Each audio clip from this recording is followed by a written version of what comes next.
Assalamu alaikum and welcome, listeners. Welcome back to another episode of Boys in the Cave. My name is Tanzim. I'm joined by Nadeem from UK, and I'm so glad to have a very special guest, Professor Richard Maxwell Eaton, who's an American historian currently working as Professor of History at the University of Arizona.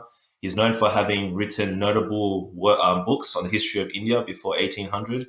He's also credited for his work on the social roles, Sufis, slavery, and cultural history of pre-modern India, and he's written many books. I have two of them right here as well. Wonderful, wonderful books, especially maybe to give a bit of context to you, Professor. I myself, Muslim, but also Bengali, from Bangladesh. Grew up in Sydney, Australia, moved to Melbourne recently. So it's been a really refreshing read to kind of, unpack my sort of home country, understand more about the history, and kind of see where the intersectionality is with politics, spirituality, religion. So I think it's definitely a must read. As you can see, there's a lot of notes and everything. But thank you for coming on the show, Professor Richard Eaton. It's a pleasure. Thank you. So I don't know if you wanted to say anything, Nadeem, before I get into the questions I wanted to ask today. But I've been preparing this for a while, so I'm really excited for this. No. As you already know, Tanzim, I was really excited to be part of this episode. As you know, I did a lot of studies on South India, Southeast Asia, India, Mughals, myself, and have read many of Professor Eaton's works. So it's been a couple of weeks anticipating this episode. So really looking forward to getting into this discussion. Exactly. So maybe to just ease into, I've listened to not just read your books, but also listened to your interviews you've done with in other shows, other podcasts. And I remember you mentioned in passing that you actually lived in Dhaka for a little period of time there. So I wanted to ask, like, what's been your experience living in Dhaka, and what was the purpose for your visit in Bangladesh? Oh, it was great. Well, actually, I began my research on Bengal in Calcutta, because all the Bengalis I knew said, well, if you want to study Bengal, you have to go to Calcutta. You've heard that song before, I know. So I did. I spent about, 2 or 3 months living in South Calcutta and going down to the Writers' Building with other noted historians like Gautam Padra and Rajat Rai and others. At that time, they were just starting their own careers at Presidency College, Calcutta University, Jodhpur. But after a while, I realized I was not finding much data in Calcutta, despite the fact that I was in Calcutta. And I finally decided, look, if I want to know about Muslims in Bengal, what am I doing in West Bengal? I had this epiphany that obviously the most important movement toward Islam in the entire Eastern India region was what is now Bangladesh. So I simply jumped on a Biman airplane, Christmas Eve, 1980, I think it was 81, and flew to Bangladesh. And Mumtazur Rahman Taraftar, a very, very famous historian of the Hossein Shahi period of the Bengal Sultanate, was very kind. In fact, he wrote me from Dhaka while I was still in Calcutta and encouraged me to come right away. So I did. And he arranged for me to stay at the Dhaka University hostel, very accommodating. And he also introduced me to a number of major historians who were then active in Bangladesh. People like Anisa Zaman, Siraj al-Islam, a number of people who proved to be very, very helpful in kind of finding my ways. Initially, I knew very little about Bangladesh. I quickly realized that using Urdu and expecting to find Urdu sources was not going to be much help. This was only about a decade after the independence from Pakistan. So I understood I needed to study Bangla. So I spent another 3 months, not in Dhaka, but I jumped on the famous steamer, the Rocket, a side wheeler steamboat, sailed down to Bordeshal, and I spent about 3 months holed up there studying very intensive Bangla. And then but I went back to Dhaka. But I never actually lived in Dhaka permanently. I used Dhaka as a base for making forays into the hinterland. In fact, I visited every district in Bangladesh um, in my research there. And that was the point. I wanted to get a kind of a comprehensive sense of not just Dhaka, but what kinds of materials might be available in the entire country. So that first year that I was in Bangladesh was mainly just running around the back country. But I would always come back to Dhaka. I had friends there that I stayed with, and were very helpful. For example, Parveen Hassan, renowned art historian, was just then beginning her career, and she was very helpful as well, and kind of pointing me in the right direction, getting started. Because when I first got there, I knew really almost nothing about what to do and how to do it. So all I can say is that I was very fortunate in finding people who could guide me and get my feet on the ground. And in short, I spent all of spring of 1982 in Bangladesh. And then I came back in the fall of 1984 for another, I think about 5 months, right down to December of that year. So all in all, I probably spent almost a year, if you combine those two trips together, living in Bangladesh. But I never actually lived permanently in Dhaka. I was always wandering on the road, working in the backcountry. Sorry that you took Biman, Bangladesh, to be honest. That's a Oh horrible yeah, airline. That was right around the worst airlines. Yeah. Very yeah. scarring experience for me personally. But I don't know if you relate. It But was a DC. yeah. It was a DC-3 airplane that flew from Calcutta to Dhaka, and it was crisp. It was New Year's Eve, and I didn't know where to stay. So someone put me up in the Shonergaon Hotel, the fanciest hotel in the city. Uh, Quickly, I discovered Professor Taraftar, and he said, "Get out of that place. We'll put you in the hostel in, at the university." And that was terrific.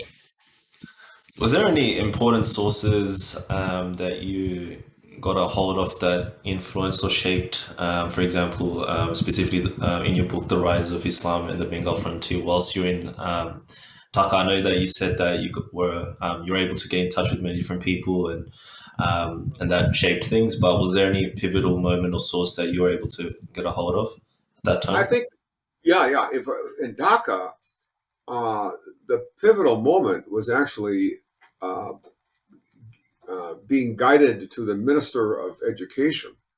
I think it was Siraj al-Islam who suggested I speak with him. His name was Jalaluddin Ahmed.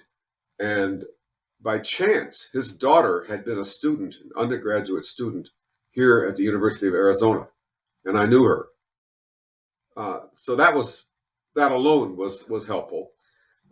So I met him, a very, very kind gentleman. Now, it happened that Jalaluddin Ahmed had earlier been the district collector in Chittagong. And since he had been the DC in Chittagong, he knew the record room there. And he told me something that no one else had suggested, namely that he knew for certain that there were Persian documents in the record room of the Chittagong district collectorate. And of course, he would know that because he was the collector, the DC himself had been.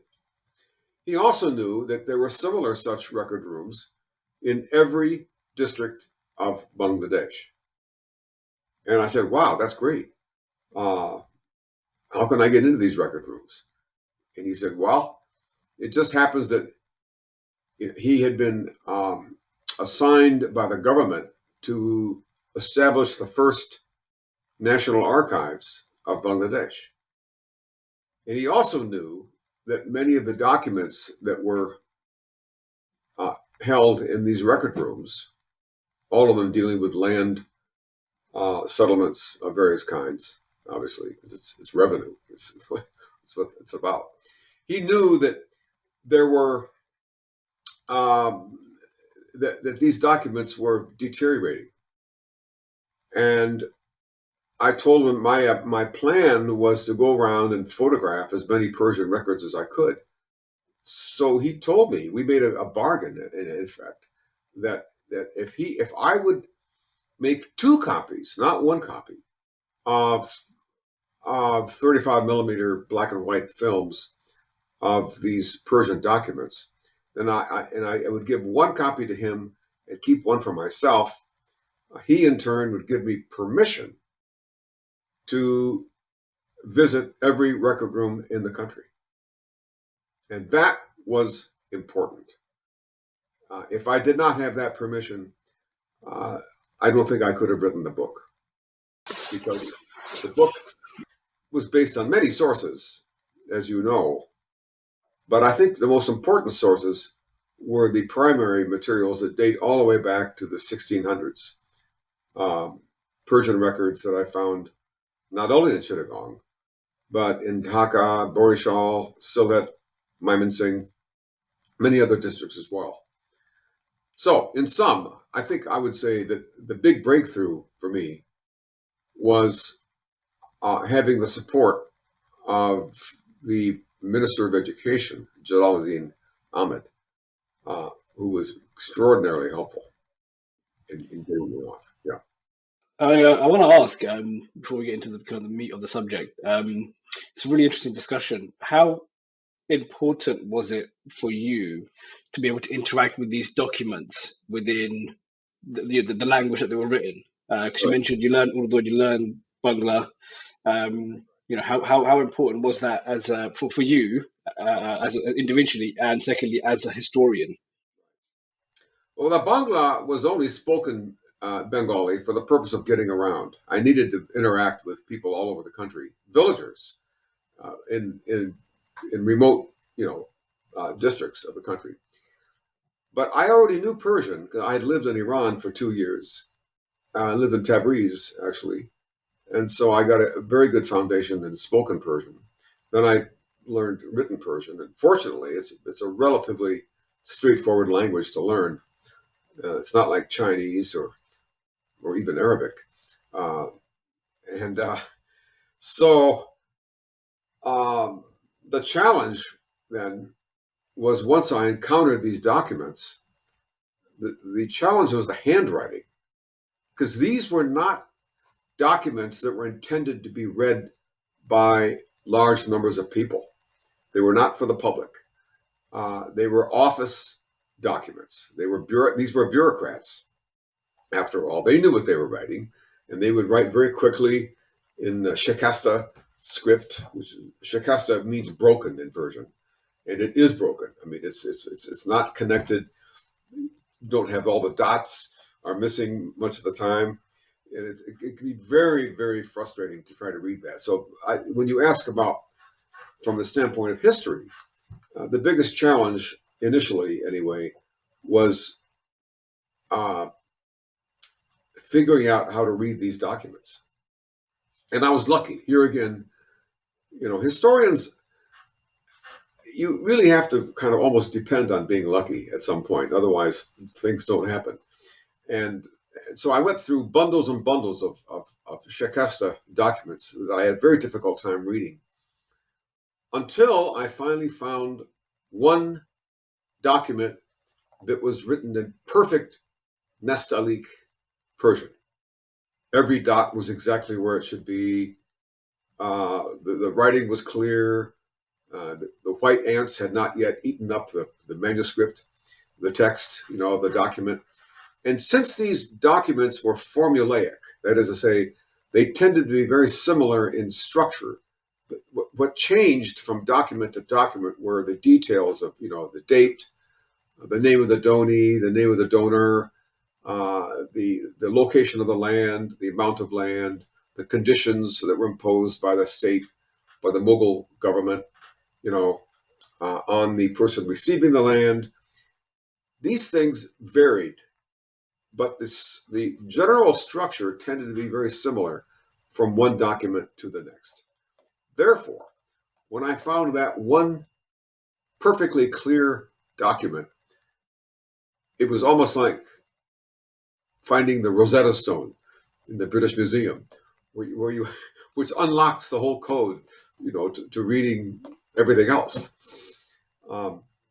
Now I could go on and on, but to just answer directly that question, I would say that would be the most striking challenge that I initially faced, and that's how I overcame it. No, it's fascinating.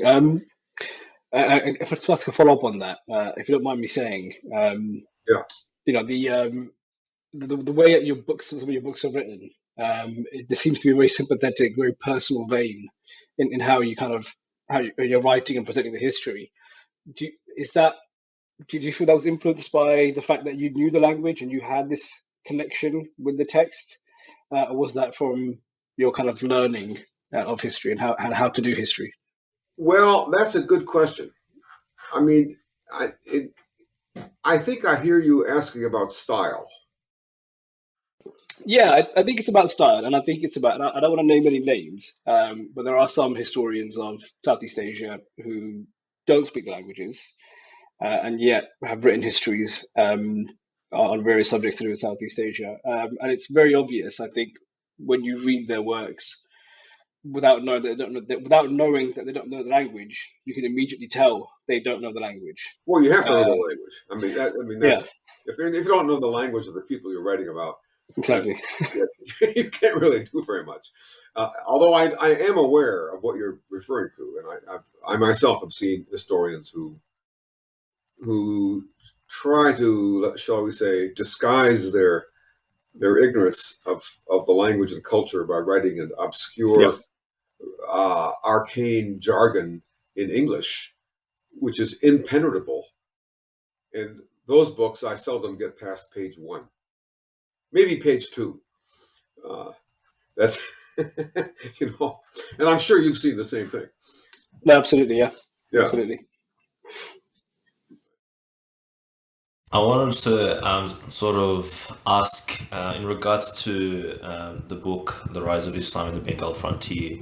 I have noticed, I might be wrong on this, but you've done a lot of interviews regarding your other book, India in the Persian Age. And so I thought that this episode, if we center around this book, and obviously all the themes of the book will flow onto other aspects of your works in different books, will sort of be a good way to also talk about different aspects within, politics at that time, and, spirituality, Sufism, and all that. But one of the most interesting parts of your book I have noticed was the part where you talk about the reasons for growth of Islam in India. And I also listened to another podcast where you mentioned that it was like a very fascinating topic. You really wanted to get to the bottom of it, and you expressed that sort of urgency to find out the answer to that question. Because in the book, you actually mentioned a few theories that floated around from past historians in regards to why there was growth of Islam in the subcontinent region. Four of them were, so the first one was immigration theory, the other one was religion of sword thesis, the third one is religion of patronage theory, and the fourth one is religion of social liberation theory. In your readings, without having to explain all of them straight off the bat, I wanted to sort of segue into the first question, which is which theory out of those four did you find was the most common written by historians of the past in regards to explaining the Islamization of the Bengal region? Yes. Yeah. Well, thanks for that question. Um, I guess I would say it depends on when we're speaking. I mean, in the 19th century, when Europeans were there was still a colonial. It wasn't just the British Empire, but you have the French, in North Africa. You had the Russians in Central Asia. You had the Dutch in Indonesia, and all of them had very substantial Muslim populations over which they were ruling, colonial ruling. And so, in that context, you had this trope of, of Islam as some kind of violent religion, and of course, that Orientalist kind of trope was very popular, and I think it was driven ultimately by fear on the part of Europeans that, hey, these Javanese in Indonesia just might rise up against the Dutch, and there was an anxiety there behind that theory. But that is, I hope I can say it safely that theory has long since been buried in the dustbin of historiography. Coming down to the present day, however, if you ask which of those four theories has been the most widely held, I would have to say it was the last one.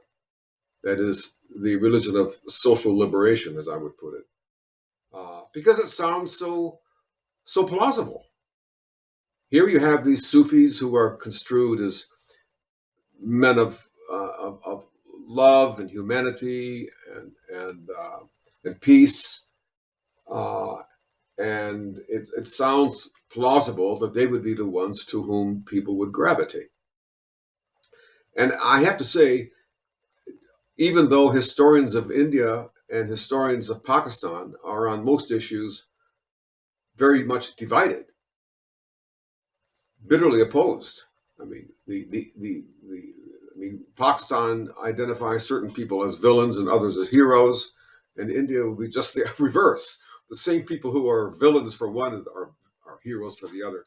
But when it comes to conversion to Islam, it seems that many Indian historians and Pakistani historians, and I would say Bangladeshi historians, are still clinging to this idea of social liberation, of the idea that you have low caste Hindus who are eager to escape the brutalities of the caste system. And here they see this religion of equality on the horizon. And they say, wow, let's do that. Let's get out of the caste system. So I think there's a natural tendency to grasp that theory, despite the fact that there is no evidence to support it. It's kind of wishful thinking, and so I realized I had to look for something else. I had to find some other way of looking at this whole question, and not simply grab onto what happens to be, I think, the most widely propagated theory, namely social liberation.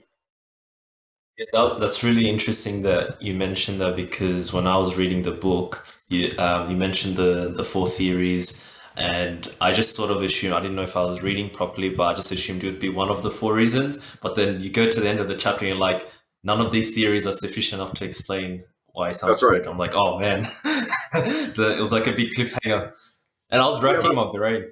Like, I'm like, the what else would entire it be? Yeah. No, the entire chapter was entirely negative. I had to deconstruct everything that had been out there, and there's nothing new contributed at all. It's all negative. But I just felt that was necessary to clear the ground and start from scratch. Okay, if these do not work, what will work or might work? That was my method. Can I ask a question on that? Sorry, Tanzim. Another historiography question. Yeah, I've noticed that whether it's your work or whether it's, for example, Professor Francis Pritchett, the American kind of schools of history looking at the subcontinent is much more, again, to use that word, sympathetic, and not Orientalist. In your opinion, do you think that's because you don't have a history of Orientalism, and you have that kind of colonial history with the Southeast Asia, or is it from something else? Well, I would like to think so, but I'm not sure that's true.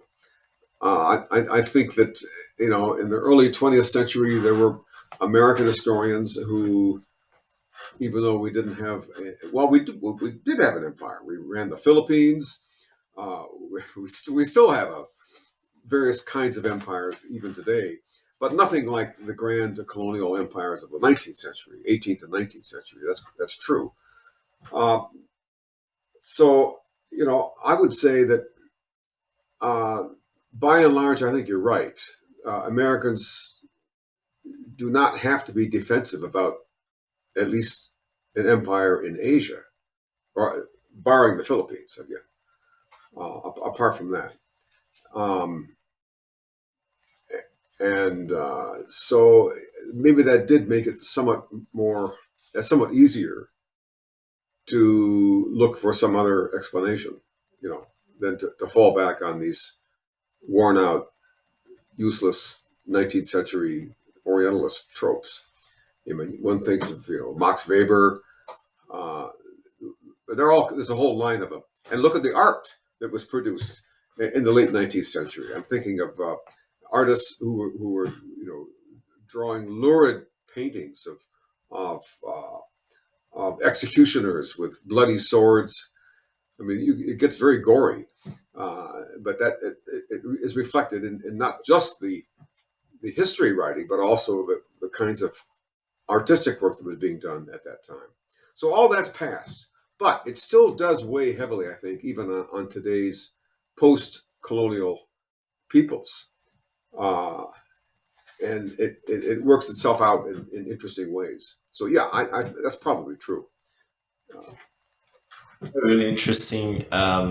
So again, you're talking about decolonization, but also I think that many Muslim scholars, in response to that, because Islam is portrayed so negatively, they go the other way, where you were just discussing that the most common theory you came across was the social liberation theory. For, I guess, you can correct me if I'm wrong, Professor. I guess for the listeners who may not be fully aware of your ideas in your book, it's explaining that Islam came in as a facilitated justice for, for example, the lower caste Hindus, like the untouchables, and therefore that's why the untouchables or the lower caste Hindus converted to Islam, and many Muslims propagate that idea, Right. and then you sort of break that notion away, which was a bit sad for me, but it was really fascinating and eye opening in that sense, because in your book you talk about how it's like projecting as if those lower caste Hindus were aware of the injustices that are occurring or had that mindset in the droves, and then you also linked it to population. So like it's like if the lower caste Hindus in more populated regions in the subcontinent had those ideas, then there would have been a revolt or mass conversion. But I think you analyzed geographically that it wasn't the case in that sense. I might be getting the explaining it wrong, but that's sort of what I gathered from your book. So having that, That's I think right. that those ideas dispelled, and I think the cause of that might be as a result of, as you just discussed, like the barbaric, like how Islam is expressed as barbaric by early historians and sort of pushing back against that narrative. And what's also interesting is that you also talk about how Muslims themselves, at certain points in time, described Islam as warlike. Like Shah Jalal was described, I think, by Turks as like warrior type figure, and then by others as a Sufi spiritual type figure. So you see that within Muslims as well, Muslim scholars describing that way, shaped by their context, which is really, really fascinating, which you get into in your book. So I just wanted to ask if you had anything to explore in that sense, in that specific notion or those ideas. Yes. No, those are all important points. I would start by saying that you know this social liberation thing. Uh, One of the reasons it does not work is because the the people in eastern Bengal, more than there was the case in western Bengal, in eastern Bengal, many of those peoples out there had not yet been fully integrated into the Hindu social order. So, whereas on the other hand, when you move toward Central India, I mean, what's in Sanskrit called the Aryavarta, the homeland of the original, Sanskrit-using Aryan peoples, Indo-Aryan populations, where the caste system was very, very strong, the large population of Brahmins, uh, and yet that is the very area where you would expect there to be, if anyone wants to find social liberation, you would expect it to be in areas where there's a large number of Brahmins and a large uh, uh, number of communities that are on the bottom of that system. And that didn't happen. We don't find conversion to Islam happening in central India and upper India to the extent that we do in the extremes, which is western Punjab and eastern Bengal, where Brahminical culture was weakest, not strongest. So geography alone leads one to dismiss that whole line of reasoning, and think about other avenues of to research. So I guess to follow up, my follow up question would be, what would you pin down the reason to be for the mass Islamization within the region? In a nutshell, uh, the growth of Islam was a side effect, an unanticipated, unexpected side effect of an agrarian movement that took place really most pronouncedly between the 16th and 18th centuries. This was when we have evidence of movement moving into the frontier of eastern Bengal to cut the forests and to transform the land from dense forest to rice paddy. And one of the most interesting and more, I think, more important discoveries I made when I was actually in the field, wandering around the countryside in places like Pabna and in north central Bangladesh. One of the things I discovered was the association in people's minds between rice cultivation and the early growth of Islamic institutions. And I was very interested in that because nowhere else in India was I aware of any association between rice cultivation and religion. And whereas again and again and again, when I would talk to people in the district, in the back, the Mofassal, the hinterland of Bangladesh, I would find I would go to tea houses and ask if anyone knew who was the old man in the village who had all the old stories of the earliest days of this region. And inevitably, somebody would go into the rice paddy and bring back this elderly gentleman. And I'd be sitting across the table drinking tea with him, and I would ask him, who first brought agriculture to your village? In memory. This is all something people's memory. And almost every time it was Sheikh Falan bin Falan, and nowhere else in India had I ever encountered, or for that matter in Pakistan. I also did a year of research in Lahore, in the Punjab, and I never was aware of that kind of association between agriculture and Islam until I came to Bangladesh. And in a sense, that idea was confirmed by an anthropologist, another American colleague, by the way, who was not an historian, he was an anthropologist, who worked in, I think it was Pabna district, and he found villagers telling him that true Muslims are men of a plow, because that's what Adam instructed. That's what God had instructed Adam to do. That the way that you master the earth is by farming the earth. And this is what we find in the first chapter of Genesis in the Bible. Same thing in the Quran. And so these villagers actually thought that they were, in a sense, being better Muslims than these people living in the cities who were not farming. And I was fascinated by that, and I wanted to understand, is there a reason for that? Why is it in Bengal, and why only in eastern Bengal, apparently, do we find this very tight association between farming the land and practicing the religion?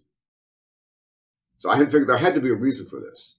And it was because nowhere else in South Asia did I ever encounter this kind of association in people's memory. Now, people have memories for reasons. They may not know the reason, but there has to be a reason. Buried over many years of storytelling and narrating, from generation to generation to generation, these ideas get passed on, but there must be a starting point. So that was my challenge, to see if there was a starting point, and if so, what was it? And how might we, in fact, look for the seeds, the origins of that kind of association. So I wanted to ask a question about history. Well, I guess it's kind of a couple of different questions. It's about history that kind of within the culture of a people versus what's recorded officially. So I want to make kind of specific reference to the epic poem Padmavat by the Sufi poet Malik Muhammad Jassi, which people aren't familiar was a poem written sometimes in the 1600s, I think mid 1600s, 1540. Padmavat. Yeah, yeah. I think it's yeah. 15th century. Yeah, that sounds about right. Yeah, so somewhere around there. And it's about this fictional Delhi Sultanate, Alauddin Khilji, traipsing across Southeast Asia. Now that seems to be a very big contrast. There's this conquering force, and then the honor of the Rajputs, and then having all of this sort of stuff. Seems to be a huge contrast in how that Sufi poet is remembering. And I know we're maybe talking about something slightly earlier here. We're talking about Delhi Sultanate, maybe as opposed to what we were talking about previously, right? Versus what you were talking about, and these kind of farmers and how they've remembered Islam being spread. So I guess my question is, is there a purpose for Malik Muhammad Jassi in writing this? What purpose did that serve? And number two, is that question about how important is it to go back to the people to actually learn that history rather than taking it from these quote unquote official sources? Well, the Padmavati is a fascinating text. First of all, it has been studied from many different angles. I mean, the two historians I can think of immediately are Ramya Srinivasan, who's got a book entitled what is it?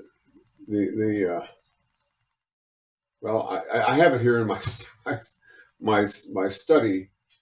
I think it's The Many Lives of a Rajput Queen, something like that.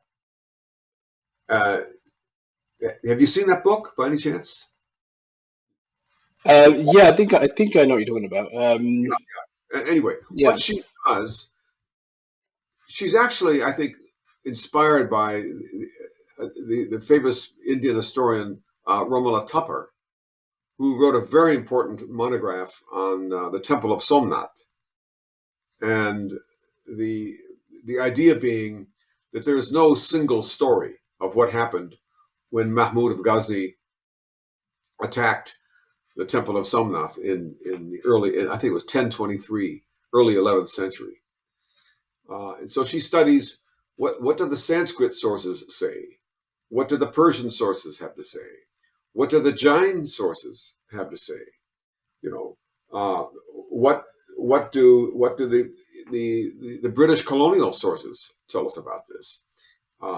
What is folk memory all about? And the point she's getting at is that the story changes according to who was writing it.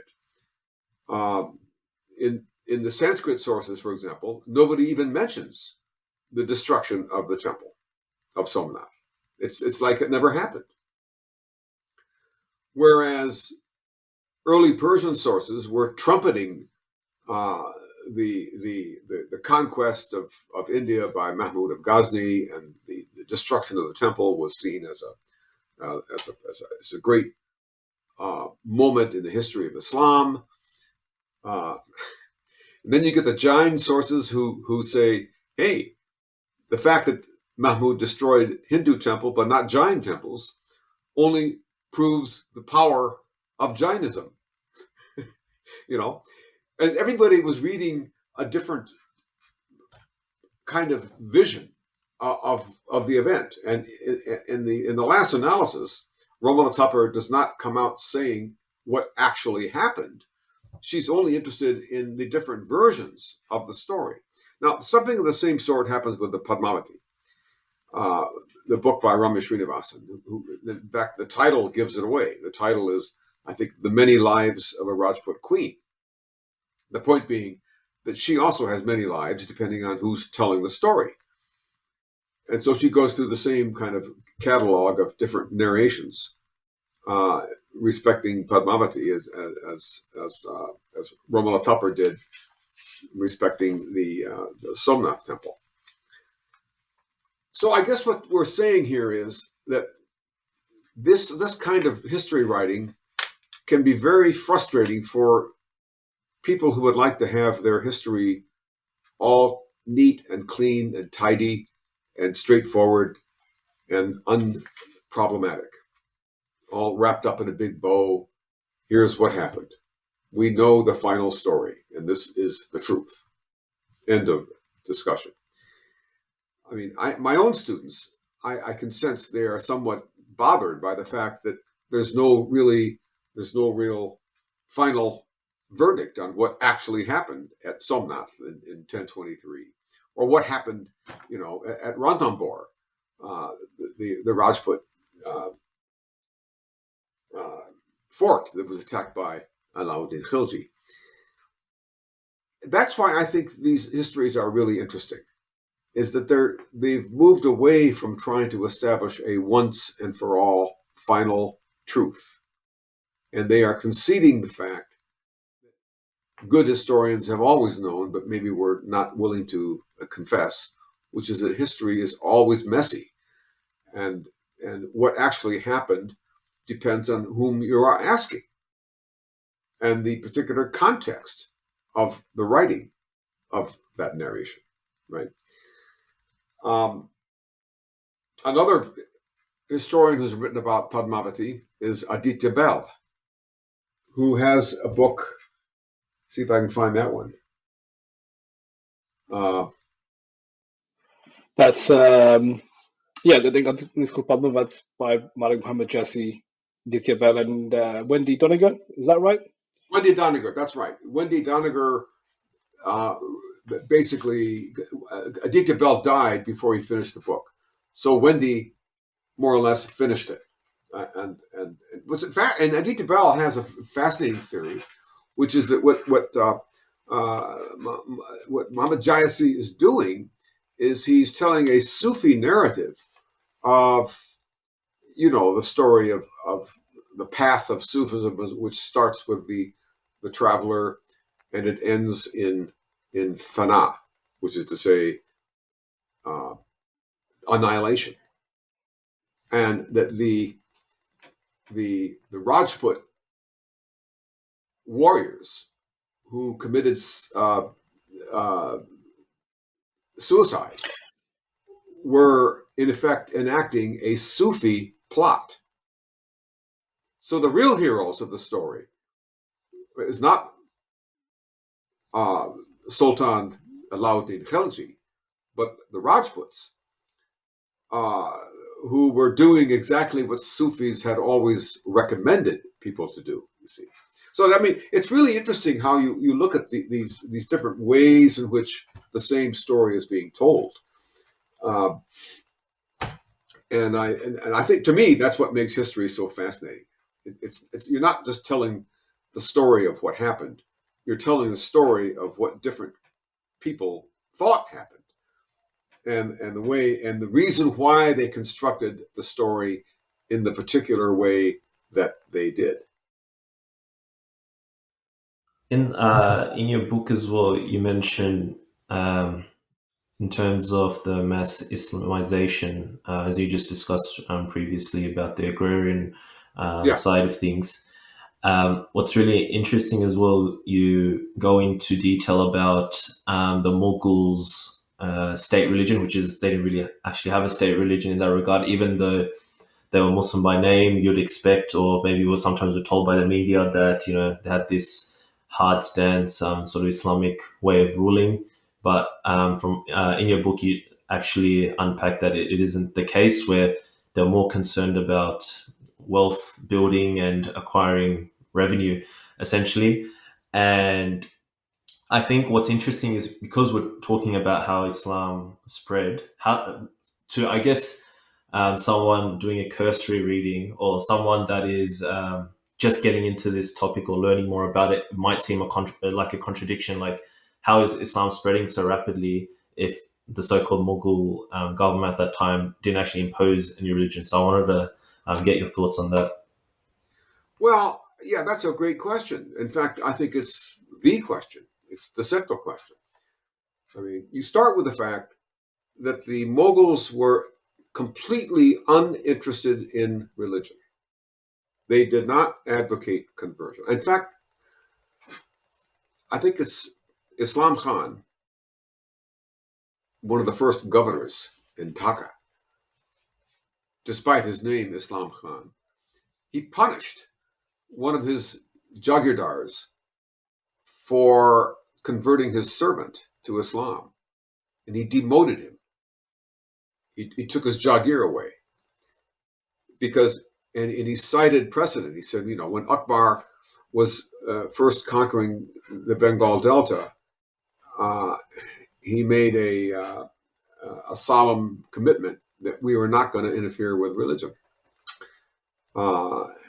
And indeed, so his own successors in the time of Jahangir, we see that actually being instrumentalized. It's being implemented. Um, Governors are being punished. Muslim governors are being punished for converting anyone to Islam. Now, that's, to me, speaks to the very important point that what the Mughals, and you said it yourself, Tanzim, the Mughals were ultimately interested in three things: stability, loyalty, revenue. And if you think about it, all the successful empires, if they are truly successful, are focused on those three things. They don't want to get distracted in messing around with culture because that upsets people. You go in there and tell them they have the wrong religion, they're not going to be happy, or something like this. I mean, look at the British. When the British in 1857, before 1857, they had been aggressively sending missionaries all over India. Both British missionaries and American missionaries, especially British, trying to change the culture. They were trying to convert Hindus, Muslims, anyone they could find. And that caused a backlash, known as the 1857 uprising.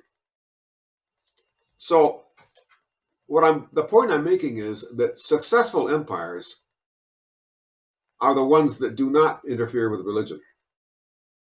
They don't, because they know that will get in the way of the primary things which they really want, which is stability, loyalty, revenue.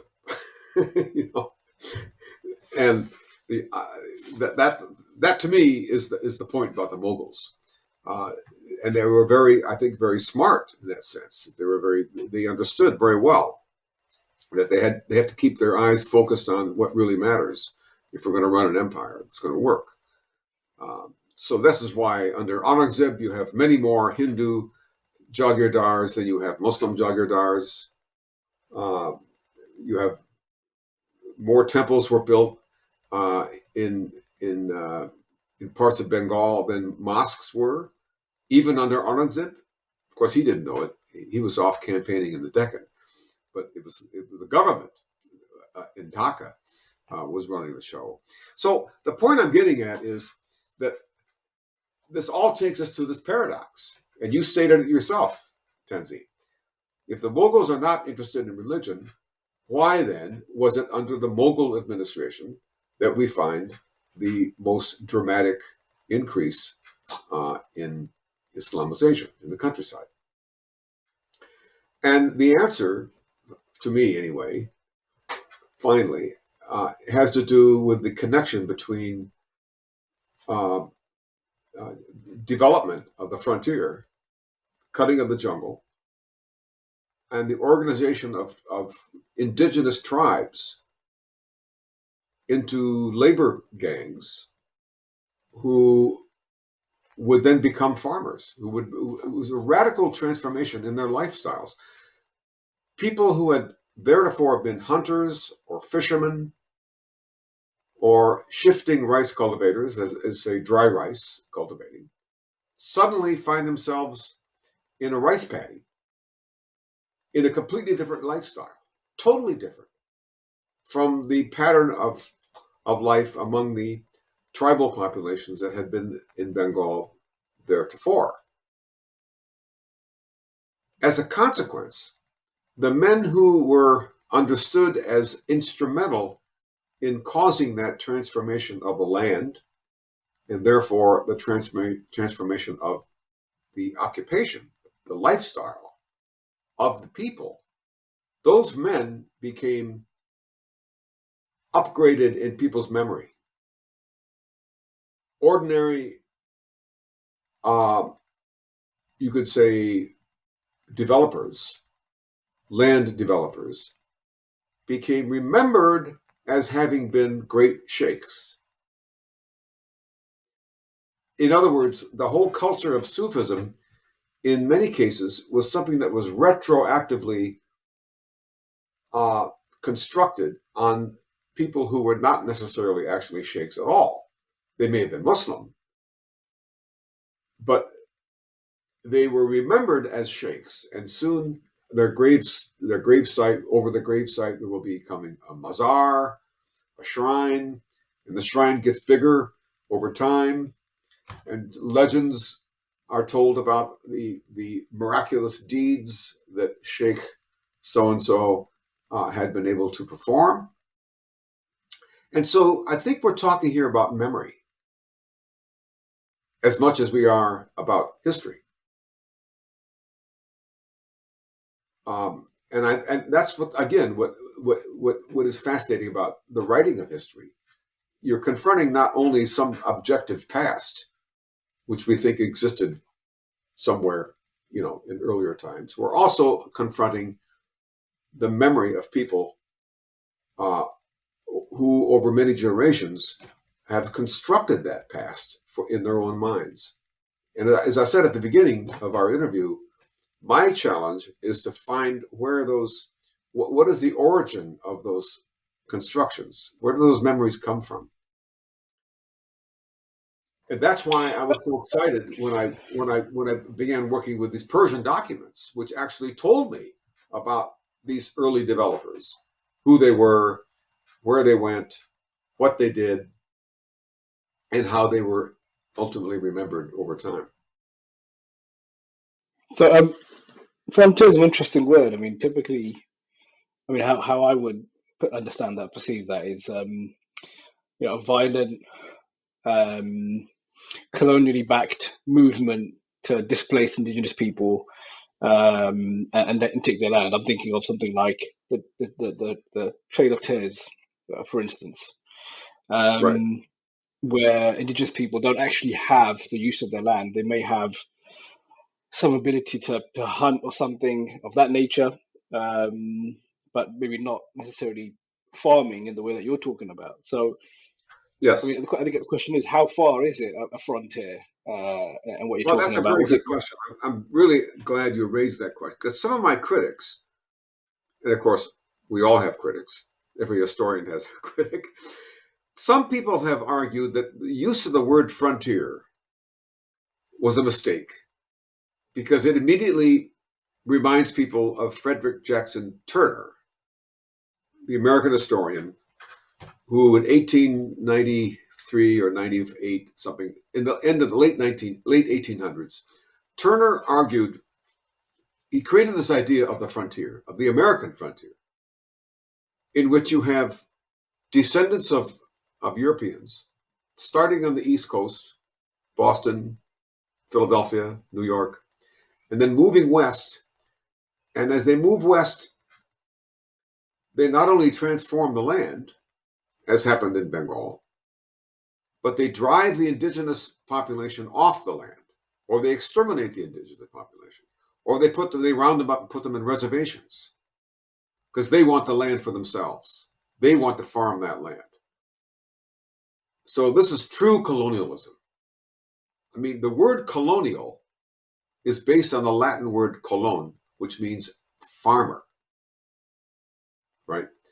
So, and that's why I've never really embraced the idea of colonial India. We always talk about the colonial British. They were not farming the land. They were only skimming off the profit of the farmers who are already on the land. Whereas if you go to Jamestown in Virginia, the Virginia colony, or the Massachusetts colony in Boston, those people did drive the indigenous population off the land. The Native Americans, all of them, were pushed west or were massacred or enslaved. And that absolutely did not happen in Bengal. To the contrary, what did happen was that an existing population was simply, instead of being pushed off the land, they were mobilized into laborers who would first cut the forest, clear the land, and then farm the land. So this is I really have to make that distinction because Frederick Jackson Turner has this idea that a frontier is a line. On one side of the line is civilization, and on the other side of the line is barbarism, savages. And of course, the American Indians were called savages. Throughout the 18th and 19th century, that was the idea. And the reason Frederick Jackson Turner wrote that book in his famous frontier thesis was because he declared that in the end of the 19th century, there was no more frontier. The United States Census declared that the frontier was over. And that to him meant that that spirit of conquering savagery and wildness was now finished. And so I'm just contrasting the American idea of a frontier, the Turner idea of the frontier, with Bengal, which was very, very different. The indigenous population was not driven off the land. To the contrary, the indigenous population was transformed over time. But the land was transformed and the population was transformed in three ways. First of all, economically, people are becoming rice farmers. Secondly, they're becoming integrated into a state system where you have taxation, you have revenue. And thirdly, they are gradually becoming Islamic. But at that point, the emphasis on the word here is gradual. It was so slow that there was no single moment when people said, aha, this is the day that we convert to Islam. And by the way, this is the problem with the word conversion. I don't like the word conversion because It's a Latin word which means to turn over, to convert, as if the old is thrown out entirely and the new has come in to replace the old. Now, it's true that individual people do convert. There are many instances in the history of every religion: Christianity, Islam, Buddhism. Think of Ambedkar, who instantly converts to Buddhism. Okay. Individuals do this all the time in every religion. But when you're talking about a whole community, there the change is not sudden, it's gradual. And what is the challenge is to understand the gradual nature of that. And it's only when we have outsiders coming in, like Mughal administrators or Europeans, who will go to places like Shondip Island off of Chittagong, or Shripur, south of Dhaka. And already in the 1550s, they were noticing Muslim peasant farmers, cultivators in the countryside. And that was new. Muslims had been in Bengal ever since the 13th century, but they were mainly urban, living in places like Shonorgaon, Satgaon, Pandua, Gaur, Tanda, and so forth, and later on Dhaka. But it's only in the 16th century that we, for the first time, find outsiders who are noticing the presence of Muslim cultivators. And that, to me, is the significant point. And it just happens that correlates with the advent of the Mughal Empire. On the topic of forest clearing and the spread of Islam, how that's interrelated as you described, and on top of that, the interplay with the Mughal government, how that panned out. Would you say that? So, what you also mentioned in your book, it made me reflect that, and we can maybe talk about the definition of Sufi and what demarcates a Sufi with a Muslim, etc. But I guess bouncing off what you've just discussed, you mentioned about the Sufis and how disciplined they are, and how that facilitated very efficient way of forest clearing, land clearing, which is also tied with the Mughal government, where they promoted that in the sense that they also had to make an obligation that they would praise the Mughal government in the mosques after that land is granted to them in order for them to clear it, which is really interesting because that made me really think about many things, such as, in the current climate, how maybe governments utilize certain groups in a way for their own ends, or for their own sake, or for their own objectives. And in the context we're talking about, which is the Mughal government, they weren't necessarily, as we already discussed, actively promoting a religion.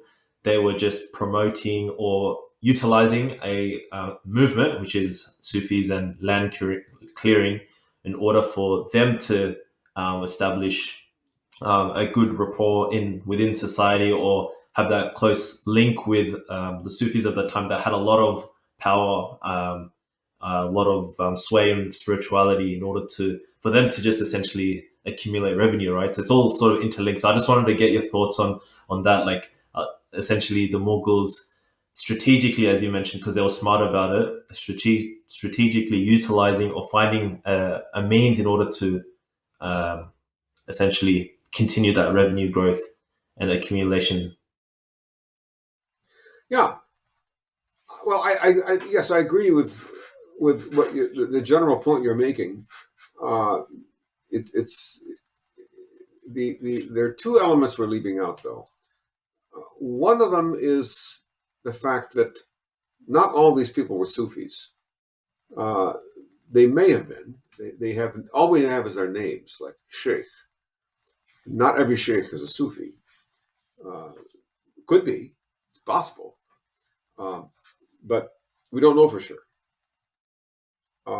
Many of them absolutely were not Sufis. Many of them were were chowdhuries. They had the title of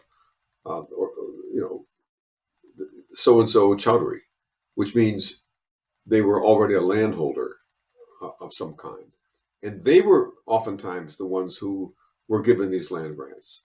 So I don't want to give the impression that it was necessarily Sufis who are most active in this movement. Probably some were, but more important is the fact that people who were not Sufis, but who were land developers, were oftentimes remembered post facto, retroactively. They were remembered as having been Sufis. In any event, the Mughal government didn't care. They just want the land to be developed. And many Hindus were also given land on the condition that they build a temple. Now, they don't care what kind of temple it could be. It could be Vaishnava, it could be Shaiva, it could be a Devi, goddess temple. If it's a Muslim, they can build whatever they want, but it has to be a mosque. But the mosques that they built are not some grand structure made of brick or stone that is an architectural masterpiece. These were very humble, thatched dwellings that are the same style as you find in the Bengal countryside even today, in villages, made of bamboo and thatching. So they're not permanent structures. These mosques do not exist today, precisely because they're made of bamboo and thatching. The only record we have that they even ever existed was the land grants of the sort that I discovered in these record rooms. So in a sense, those record rooms were capturing a moment in the past where there was an intervention in the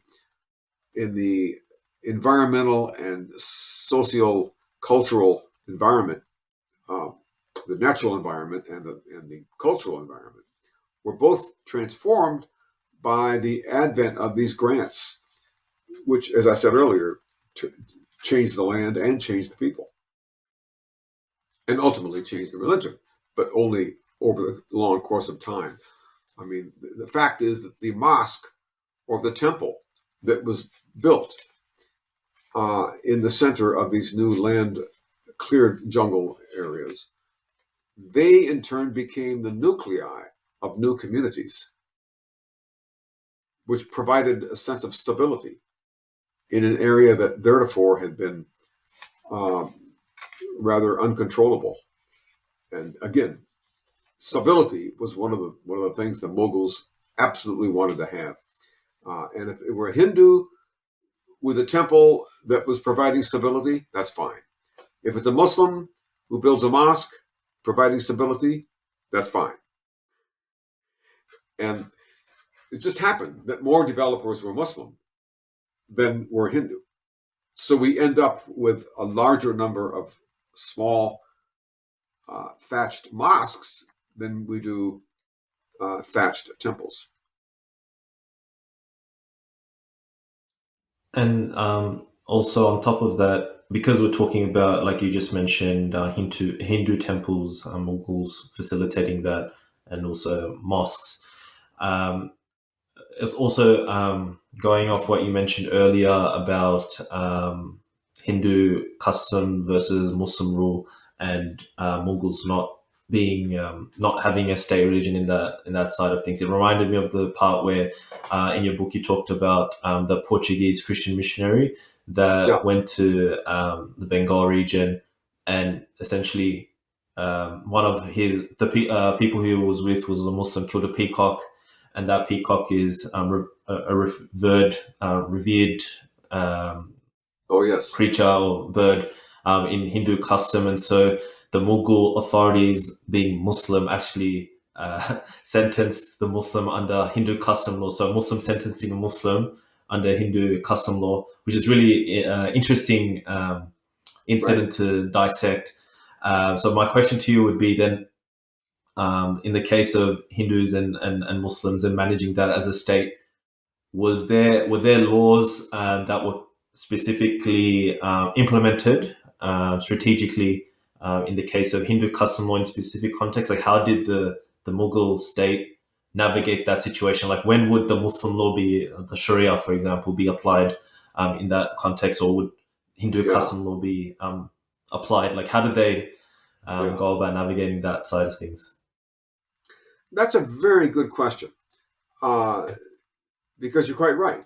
The Mughals, certainly initially, the were only interested in applying the law as it was already applied. Whatever the village custom is, we just continue doing that. The particular example you gave was Sebastian Manrique, the Portuguese missionary, actually, who, uh, not himself, but his buddy, his traveling companion, killed a peacock. They ate the peacock. And of course, it was found out, it was discovered. And as you mentioned, they were both captured and dragged before the local judge, Muslim judge, who adjudicated the case according to local custom. And so this begs the question of, when does Islamic law actually become standard in the countryside? I don't think I can fully answer that question, because we do not have the kinds of records from the judiciary branch of government that we do have for the revenue branch of government. What I would love to find, and it's very possible they're out there somewhere, are records of ghazis, of village judges, and if we could find those records, I think we would begin to see much more about how local government was actually run. I mean, local justice systems was actually run. Of course, the governors had their own courts in Dhaka, being the provincial capital. But the real question is, what is happening out in the countryside? And all I can tell you is that whereas we do have a lot of evidence about revenue documents, we do not have the same degree of evidence about judicial governments, ghazis, courts, at least for Bengal. We do have them, however, for other parts of India. And what's interesting about those records, I can think of places in Kashmir, in Maharashtra. There have been studies of how local Ghazi courts work. And what's fascinating is that these local ghazis oftentimes end up administering local custom, whatever that local custom is, and then calling it Sharia, which is really interesting, in the sense that and in fact, in many Ghazi courts, there are more Hindus going to the Ghazis than there are Muslims. In Gujarat, for example, I can think of several studies that have been done there, where we do have judicial records, unlike Bengal. And in those judicial records, what we find is that Hindus want to have disputes resolved by whatever judicial institution is available. And oftentimes it was the Ghazi who made decisions respecting property, transfer of property, marriage rights, and so forth, for both Hindus and Muslims. But we don't have enough of those records. I wish we did, because I think one of the things we need to look for we need to have more studies on how law was administered at the village level. We have lots of textbooks on how it's supposed to be administered. That is, normative texts saying, this is what you should do. You are the Ghazi, here is the Hanafi, here is the Shafi'i, here are the law codes, and of course, Aurangzeb famously codified the Fatwa-i-Alamgiri is one of the most important legal documents in Mughal history. In fact, it's really the most lasting monument to Aurangzeb's reign, more so than the Badshahi Masjid in Lahore, is the codification of law, which happened under his rule. So we know what happened at the center. What we do not know sufficiently is what happened on the periphery and how law was actually adjudicated. And we need to resolve that tension between what the emperor declares to be the codified law, as in the Fatwa Alamgiri, and what actually is going on in the village. What little we do have suggests that the Ghazis were basically trying to keep the peace. And that's the reason that Hindus went to them oftentimes as much as Muslims did for resolution of local conflicts. But this is a great question, Tanzim. And I don't claim to have all the answers. In fact, all I have is more questions than answers on this. But I'm hoping that we're going to find a lot more of judicial records that will address the question. That was really fascinating. Thank you for those insights. What you mentioned about what struck me about people writing about what ought to be the law, but there's not enough records about what was actually happening on the ground at that time, which is really interesting because it reminds me of the discussions like me and Nadeem have on WhatsApp, and have had interviews with other people about even in the current day and age and how Islam is applied, because we have this kind of cut and paste method of like, we look at the fiqh manuals and the books in the past and just applying it now, and we're under the impression that Islam is being applied now because we're reading the books from the past scholars and applying it now. So I assume, or what you just mentioned in regards to the context of the Mughal period, perhaps there was that similar mindset in the sense of maybe they felt that the Mughals were being un-Islamic because, as we discussed about the non-interventionist approach in regards to religion, and therefore they were going down the line of, this ought to be the law, and that was the hyperfixation or that outcry at that time, potentially. I don't know if you had to add anything, Nadeem, as well on that topic, but I think that's really interesting for me to think about as well. Yeah, it's interesting like vein. Question I keep coming back to is slightly tangentially. Thinking about what you just said, and thinking about kind of Dini Ilahi, couldn't you make an argument to say Syncretism was the state religion for the Mughals? No. I think syncretism leads you down a deep rabbit hole and is not useful word. I know that many books use this word. Ashim Roy wrote a whole textbook on religion of Bengal, where the word syncretism appears in the title. I think the problem with syncretism is that it always suggests that there are these two pure traditions. There's pure X and pure Y, which have now come together, and they've mixed in themselves. So you have a little bit of X, a little bit of Y, but because it's a mixture, it's never fully pure itself. So the word syncretism connotes a failure, maybe not failure, but something that's not orthodox. It's not pure, precisely because it is a mixture. I mean, you have a horse and you have a donkey. Put them together and you have a mule. And a mule is not really a horse. It's not really a donkey. And it cannot reproduce itself because it is a mixture. And the metaphor, therefore, of the mule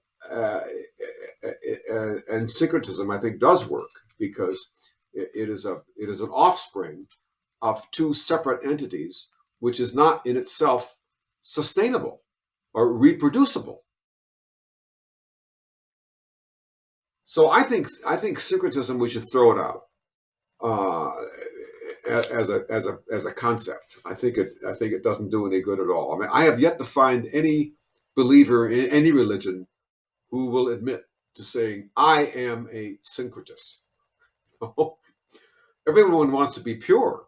Everybody wants to say that I have the right religion, and it's pure, it's unsullied, it's uncontaminated by anything else.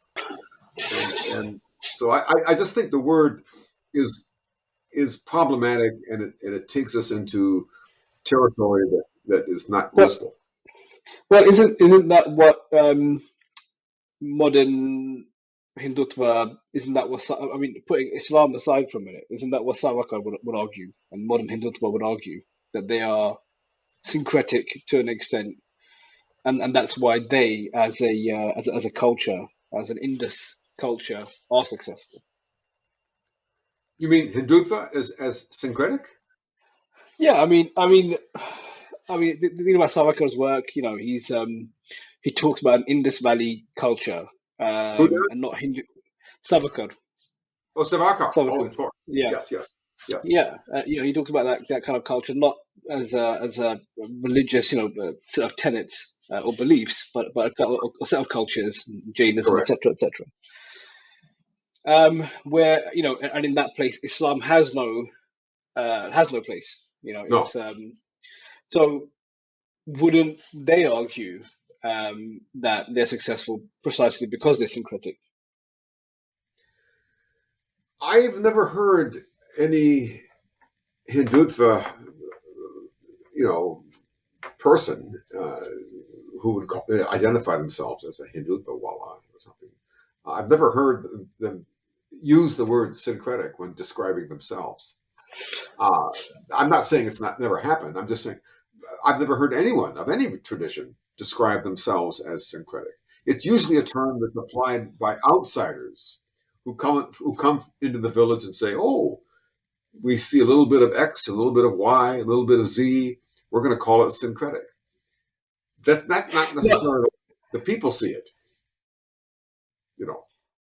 Yeah, no, I think you're right. I think it's supposed to be. Well, maybe it's not supposed to be, but it comes across as derogatory or slightly derogatory. Yes, it is derogatory. I mean, I think it is. Yeah, I think they would say. I mean, if this line of argument is right, I think the Hindutvas would say they're successful, not necessarily syncretic, but because they're multicultural. Maybe is a term that they would use. Well, they certainly want to claim that anyone who's not Muslim or Buddhist is a Hindu, and they're trying to expand the word, but a lot of Dalits will not believe that. They see themselves still as oppressed by these Brahmins and are not likely to buy into it. Although this is a complicated question because, Modi himself is come from a low caste in Gujarat, right? Although his policies are absolutely aimed at upper caste, high caste Hindus, so he's getting away with using words that are very slippery. I think it gets quickly political, very quickly political, as we're seeing right now in India with. Yeah. I wanted to ask, sort of touching on syncretism, but also you also mentioned the problematic nature of using the word conversion. Yes. Because you talked about in your book how really interesting how you mentioned like the different stages: inclusion, identification, displacement. Right. And you also unpack how when the Hindus were there and the Muslims started coming, the Hindus actually identified with the Islamic figures in the sense that they incorporated it into their cosmology, which is very different to, I guess, the mainstream narrative that you also touch on the whole aspect. Maybe this is a sort of topic in decolonial theory where it's like Islam is here, Hindus are there, and they're at each other. But there was actually incorporation of Islamic figures into Hinduism or Hinduism philosophy or theology even. Right. And he gave really good examples in the book. I think, like for example, the female figures within Islam being incorporated into, I think it was certain poems or poetry Oh, in yes. praise of them as well, which is really fascinating because that kind of breaks the notion that, you know, there's two distinct groups coming at it, whereas it was Right. a lot more fluid. I don't know if fluid's the right word, Very but true. it's a lot more accommodating. And so I wanted to, get your thoughts on that side of things because I think that's a Yeah. really fascinating Yeah, side that's a of great things. question. What I would do by way of, if we're going to throw out the word conversion, that begs the question, then what do we say? What do we call this? What is happening? And I would use the phrase creative adaptation. It's a bit of a mouthful. I admit it's two words, not one. But creative adaptation really speaks to the point of people who are successfully integrating elements, picking from all around them that seem to work, and and in the process of doing that, they're not only changing themselves, but they're changing the nature of what it is that is being introduced. I'll give you an example. I do talk in the book quite a bit about the great epic Nobi Bangsho by Syed Sultan, who wrote in the middle 17th century, I think it was 1650s. A very important study came out after my book by Aisha Irani, entire monograph devoted to the study of the Nobi Bangsho. And what she shows in that study is how it's a really, the phrase Nobi Bangsho says it all. It's the family of the prophets, right? And what she shows is how there's a succession of prophets, each of whom came down and appeared at particular points in time. And these prophets include not only the prophets of Islam, such as Hazrat Musa, Ibrahim, and so forth, and of Christianity, of course, but also Krishna, Shiva, Vishnu, and in this way has expanded the cosmology in a way which I call incorporation or inclusion. You mentioned that term yourself, Tanzim, and this is a process of transformation. It's a moving target. It's something that begins as inclusion and then moves on to an adaptation, eventually ending up with an identification where X equals Y. There's a lot of that going on. You look at folk poetry, you can see again and again how words like the Sanskrit word kartar, or creator, is simply identified with Allah. And this happens again even by Syed Sultan in his Nobi Bangsho. So I would say what's happening here is a process of translation. Tony Stewart has written a lot about that in his work. But it's also a process of changing the meanings of words and allowing people to think creatively. And this occurs gradually over time, and it is reflected in folk poetry. This is where Bengali literature is especially useful, because we can actually date this literature, not necessarily the precise year, but we get a general sense of what period a given text was composed in. And that gives us some clue as to the cosmology the nature of the cosmology that was at that time important and active. Another scholar whose work came out after me is the Frenchman Thibaut Hubert, teaches at University of Chicago, and he has studied poets, Muslim poets who wrote in Bengali in the 17th century and 18th century, and who were focused primarily in the Arakan coast, as well as Chittagong region, in southeastern Bangladesh.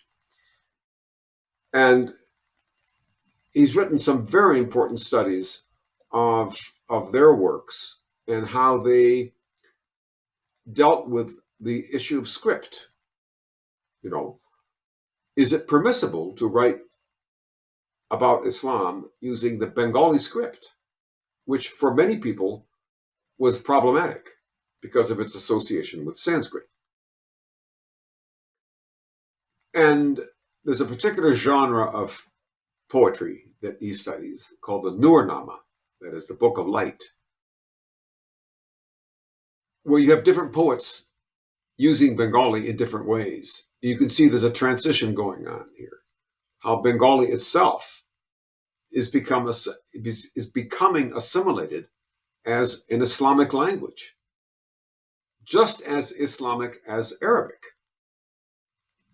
And this is very important, very revolutionary, because it provides, it seems to me, a very good example of precisely this idea of creative adaptation that I was referring to a moment ago. That Bengali itself is being creatively adapted to accommodate Islamic ideas that were originally presented in Arabic, but are now becoming assimilated into Bengali. In the same way, and Persian did the same thing. Persian language, which is absolutely not Arabic, had a similar experience, but earlier, going all the way back to the 8th century, 7th century, when the Sasanian dynasty was overthrown and the Arabs conquered Iran. Then Persian speakers had to deal with the same issue. What do we do with Arabic? What do we do with the script? And can we assimilate it? Can we assimilate not just the script, but the religion and all the rest of it into the broader Persian world? That was very successful. The same thing happened in Bengal later on. But I find it fascinating how the parallels between how Persian language and script adapted itself to Islam, and how Islam in turn adapted itself to Persian culture, you see. And there's a double movement going on as the religion moves around the world. This is another reason I don't like the word spread, because we talk about the spread of Christianity. Well, what do we do with the fact that on Christmas Day, Christians all over the world bring a tree into their house, a tree of all things, and they decorate the tree, and they put light bulbs on the tree. Well, they may not know it, but that is a Germanic pagan cult that goes back to 15th century Germany, when the Germanic tribes were worshiping trees. The sacred grove. And you had this idea of the fancy word is dendolatry, which means the worship of trees. Well, Christianity did not outlaw the worship of trees. They simply incorporated trees into the birth of Christ and made it part of the celebration of Christianity itself. That's simply one example of how you always have this double movement, that the religion itself is subtly transformed as it moves away from its point of origin. I mean, we did not have Christmas trees in the first century in Palestine. I can assure you of that. There weren't trees. It was not part of the culture, but now it is central to the way in which this major holiday is celebrated. So that's a long answer. It's so long that I actually forgot your question, Tanzim. So we forget. But It's so Professor, good. this happens. It's a So, occupational hazard. um, Yes. what you mentioned in regards to like what with your response, it reminded me of even many Muslims nowadays when discussing Hinduism try to incorporate even Hindu figures within Islam in the sense that trying to explain away the existence of these religions or philosophies of thought, where it's like what you mentioned, like, Vishnu, Shiva, these characters in Hindu cosmology are possibly prophets within the Islamic tradition. And so is that marrying up of the two different traditions. So, and I hazard a guess where with the mysticism or the deep mysticism and spirituality within Islam or the Sufism that existed at that time, they would try to interact with Hindu version of Sufism and try to marry it up. There's actually an example you talk about in your book in regards to, I think, a Hindu converted to Islam, and that Hindu had learned all these different yoga techniques and ended up implementing or Islamicizing it, or making it palatable for Muslims, incorporating their yoga techniques, but also writing it was the Absolutely. Islamic manual and then bouncing off that. So I found that a really fascinating example as well. Especially in Bengal, uh, yoga.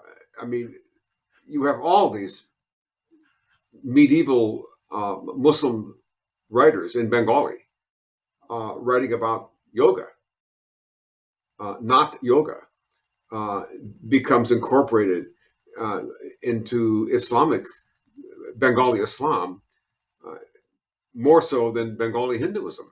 And it's just it's striking to me that some of the most important works on Granth yoga, the cult, it really goes all the way back to Kamrup, northern Bengal, northern Bangladesh, way up there. Uh, these ideas became assimilated very readily into Islam in Bengal. That's a good point, and that's a good example of the kind of thing I was just referring to. And there was also Ayurvedic medicine. You mentioned that because obviously it existed at that time, but then there's the Islamic tip, like Islamic medicine, that was utilized. And I assume that there was a transfer of ideas or thoughts in that regard. And you actually mentioned that in your book. I think one of the Mughal rulers used Ayurvedic medicine and Right, found that it worked for him over like the Greek medicine. better than Unani. Onani, yes. Unani would be the tradition that was carried over through well, from the Greek. Unani means Greek. Uh, Passed through the Greek through the Muslim tradition. Yes. Oh yeah. When it comes to science and medicine, people of all religions are more than happy to borrow whatever works. It's called pragmatism, and the example you referred to is I think illustrates that point. I think it was a governor of Bengal that I do mention in my book. Um, there's an Italian scholar, you may have heard his name, Fabrizio Speziale, who teaches in France, in Marseille, France, and has written books on how Ayurvedic and Unani medicine crosses all these lines in medieval India, uh, not focusing on Bengal in particular, but across all of South Asia. How medicine is one of these areas that was freely moved across any religious barrier or border that you can imagine. And the same is true with science. Uh, I don't think there is such a thing as Islamic science or Christian astrology or astronomy or Buddhist civil engineering. I think there's simply science, astronomy, and civil engineering, and people of any faith tradition are more than happy to assimilate whatever works, whatever seems to explain the problem as they understand it. So in a sense, you can see religion, in some sense, is a form of technology, if you think about it. And people are pragmatic. They will incorporate whatever is kind of out there that seems to be available, whether it's Ayurvedic medicine, Unani medicine, whatever. And touching on maybe this adds to the discussion where Orientalists writing about or observing this sort of behavior of two different groups of people, two different faith traditions interacting, and what you just said, technology, and what they observed. I don't know, maybe they wrote about how backwards they are in regards to following these sort of traditions or maybe incorporating for themselves, but also labeling the other as barbaric. Right. Yeah, so I think that's really interesting, that sense where, I mean, that phenomenon exists now, right? Like they look at Muslims and or Hindus or any sort of people, and then looking at Ayurvedic tradition or the Galenic side of medicine and dismissing it in that outright. But I don't know if that similar phenomena existed at that time when I guess colonization was occurring within that point in time. I'm sorry. What's your question, Tanzim? I missed it. Oh, okay, sorry. So essentially, I was wondering if there was a phenomenon that existed when the British started coming in, colonizing India, and British. they Yeah. were witnessing two different religions or faith traditions or two different groups of people Right. utilizing this sort of, Ayurvedic medicine or Unani Right. medicine and labeling it as backward because there's other technologies out there. Right. Yeah. Well, that's quite true. I think more importantly, what the British did immediately, it goes all the way back to Warren Hastings in the 1780s or 90s, declaring we're going to have two different law codes. We'll have the Arthashastra for the Hindus, and we'll have the Sharia for the Muslims. So from the very beginning of the British East India Company, you had this idea of two separate communities with two separate law codes. Whereas in point of fact, law seems to have been something, as we were talking about earlier, that was freely used by all Indians, regardless of the religion. And now we have an outsider, the British, coming in and saying, no, these are two separate systems. They can't be mixed up. And as we all know, the British enacted the census beginning in 1881, I think, where everybody had to declare themselves. Are you a Hindu? Are you a Christian? Are you a Muslim? Are you a Buddhist? Are you a Jain? What are you? You can't be two things, only one. And this in turn was a feedback mechanism, which enabled people to kind of see themselves as exclusively belonging to one or another tradition. And we know where that led. We know what happened to that, that kind of thinking. So the colonial era, the British period, does really form a dramatic break in Indian time. It's not just a change of dynasties. It's not just the end of the Mughal Empire. It's the advent of a new conception of community, a new conception of law, a new conception of time that comes with the British, and the categories. I mean, the words like syncretism and conversion, even religion, do not have exact counterparts in Indian languages. So when we use the word syncretism, which is a Greek word popularized in the 19th century by Europeans, when we use that word to talk about 13th century South Asia, we are already committing an anachronism, imposing on them a term that only makes sense to us here and now. And so, in terms of, I don't know if you had any questions, Nadeem. I also wanted to jump to what I mentioned earlier about Sufis and Muslims, because there's that demarcation.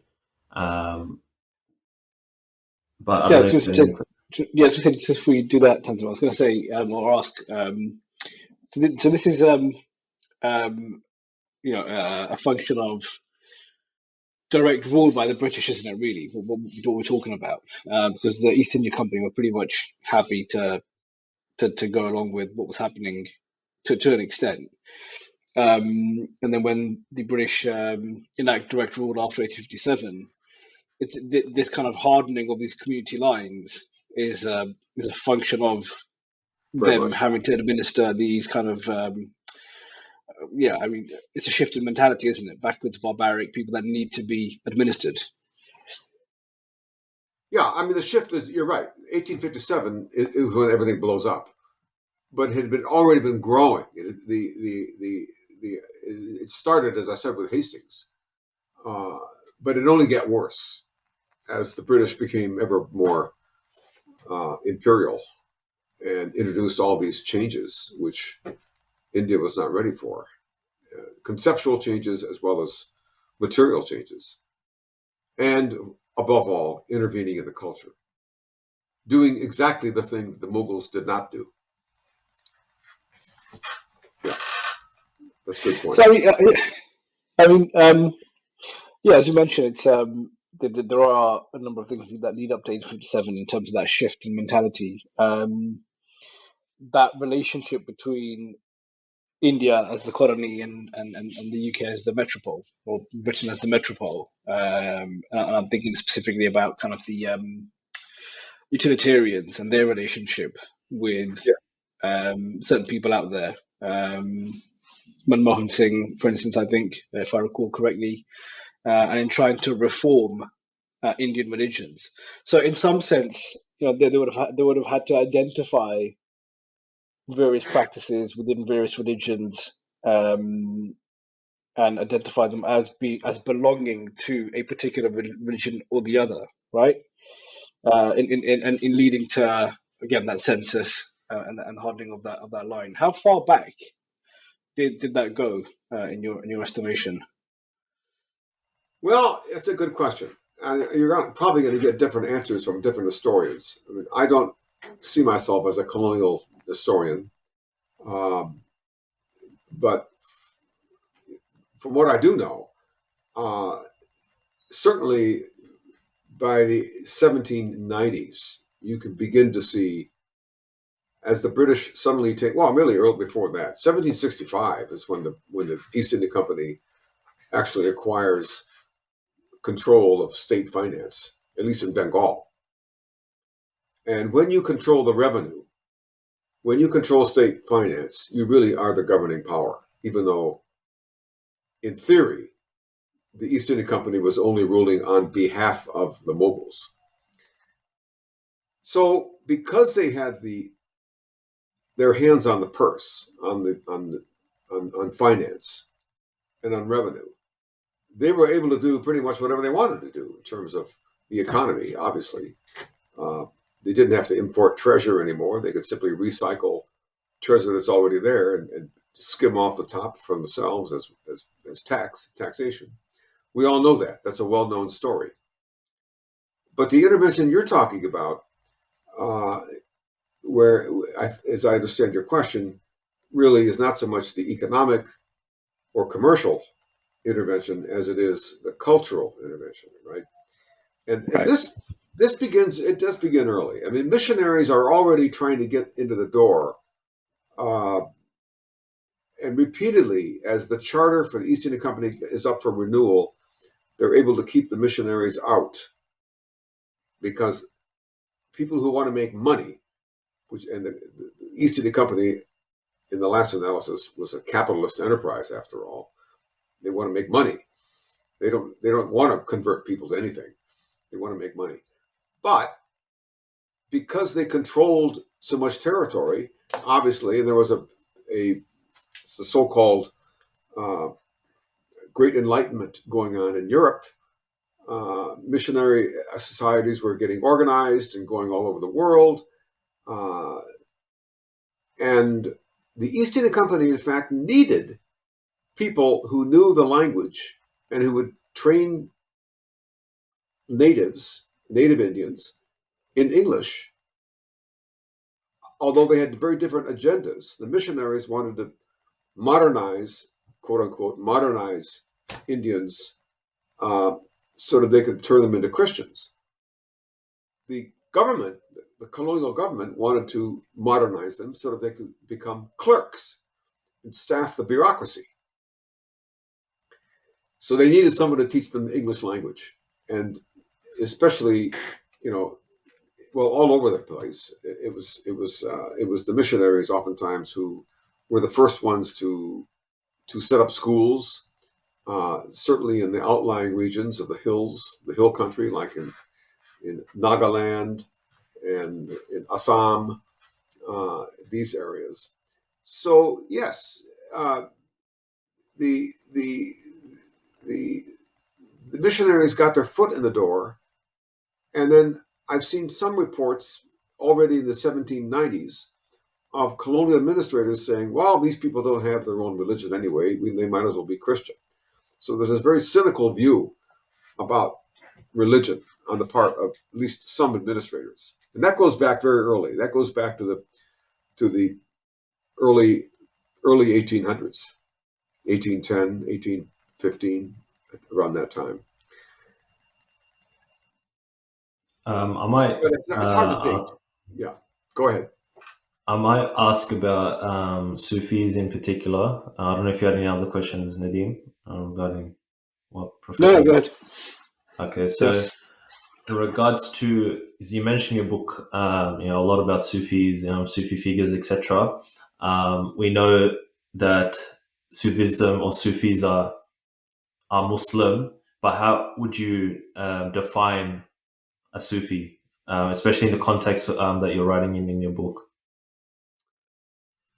Well, What makes a Sufi, basically? Is it just like a Chishti tariqa? Is that it? Like, do they have to adhere to a tariqa and have like a guide or a teacher, etc.? Yeah, the simplest answer is the word Suf. The Sufi comes from the word Suf in Arabic. It's a word for wool. And they got that name because these were people who also called themselves fakir, which means someone who's poor or poverty, who's denied wealth. And by wearing clothing made of wool, which is very rough, rather than cotton or silk, they were making a statement, a social statement, that they were not going to be part of this world, which is steeped in luxury and materialism. They're looking for something that's beyond this world. And in order to make that possible, they wear, this is the original, how it happened in the Middle East, long before India comes in the picture. By wearing rough wool clothing, they were making a statement that they were committed to a life of poverty and self-denial, right? So the word Sufi was originally somebody who wore that kind of clothing. Now, obviously, the word changes meaning over time, and it very quickly becomes identified with people who are not just denying the world, like ascetics. Same thing happened in Christianity. One of the first generations of pious Christians were people who lived in caves, who thought the Roman Empire was a disaster because it's completely sunk in wealth, luxury, and imperialism. And so for the empire to become Christian, for them was a complete contradiction. They saw the empire as a monster that was steeped in despotism and tyranny and wealth and corruption. And these people wanted to get away from all that. So you have these early monks of Christianity who were doing that. And when the Abbasid Empire comes along, and the Abbasids appear in the middle 8th century, they adopt all the trappings of Sasanian Persian luxury and wealth and the rest of it. The same thing happens in Islam, where these Sufis, these people who are wearing wool, theoretically anyway, are denying the world. They're rejecting the world of all the tinsel that comes with wealth and power. They want to be direct access to God in the same way the Christian mystics had been doing earlier on. Again, these parallels between Christian and Muslim historical development are very striking. So Sufism evolves over time.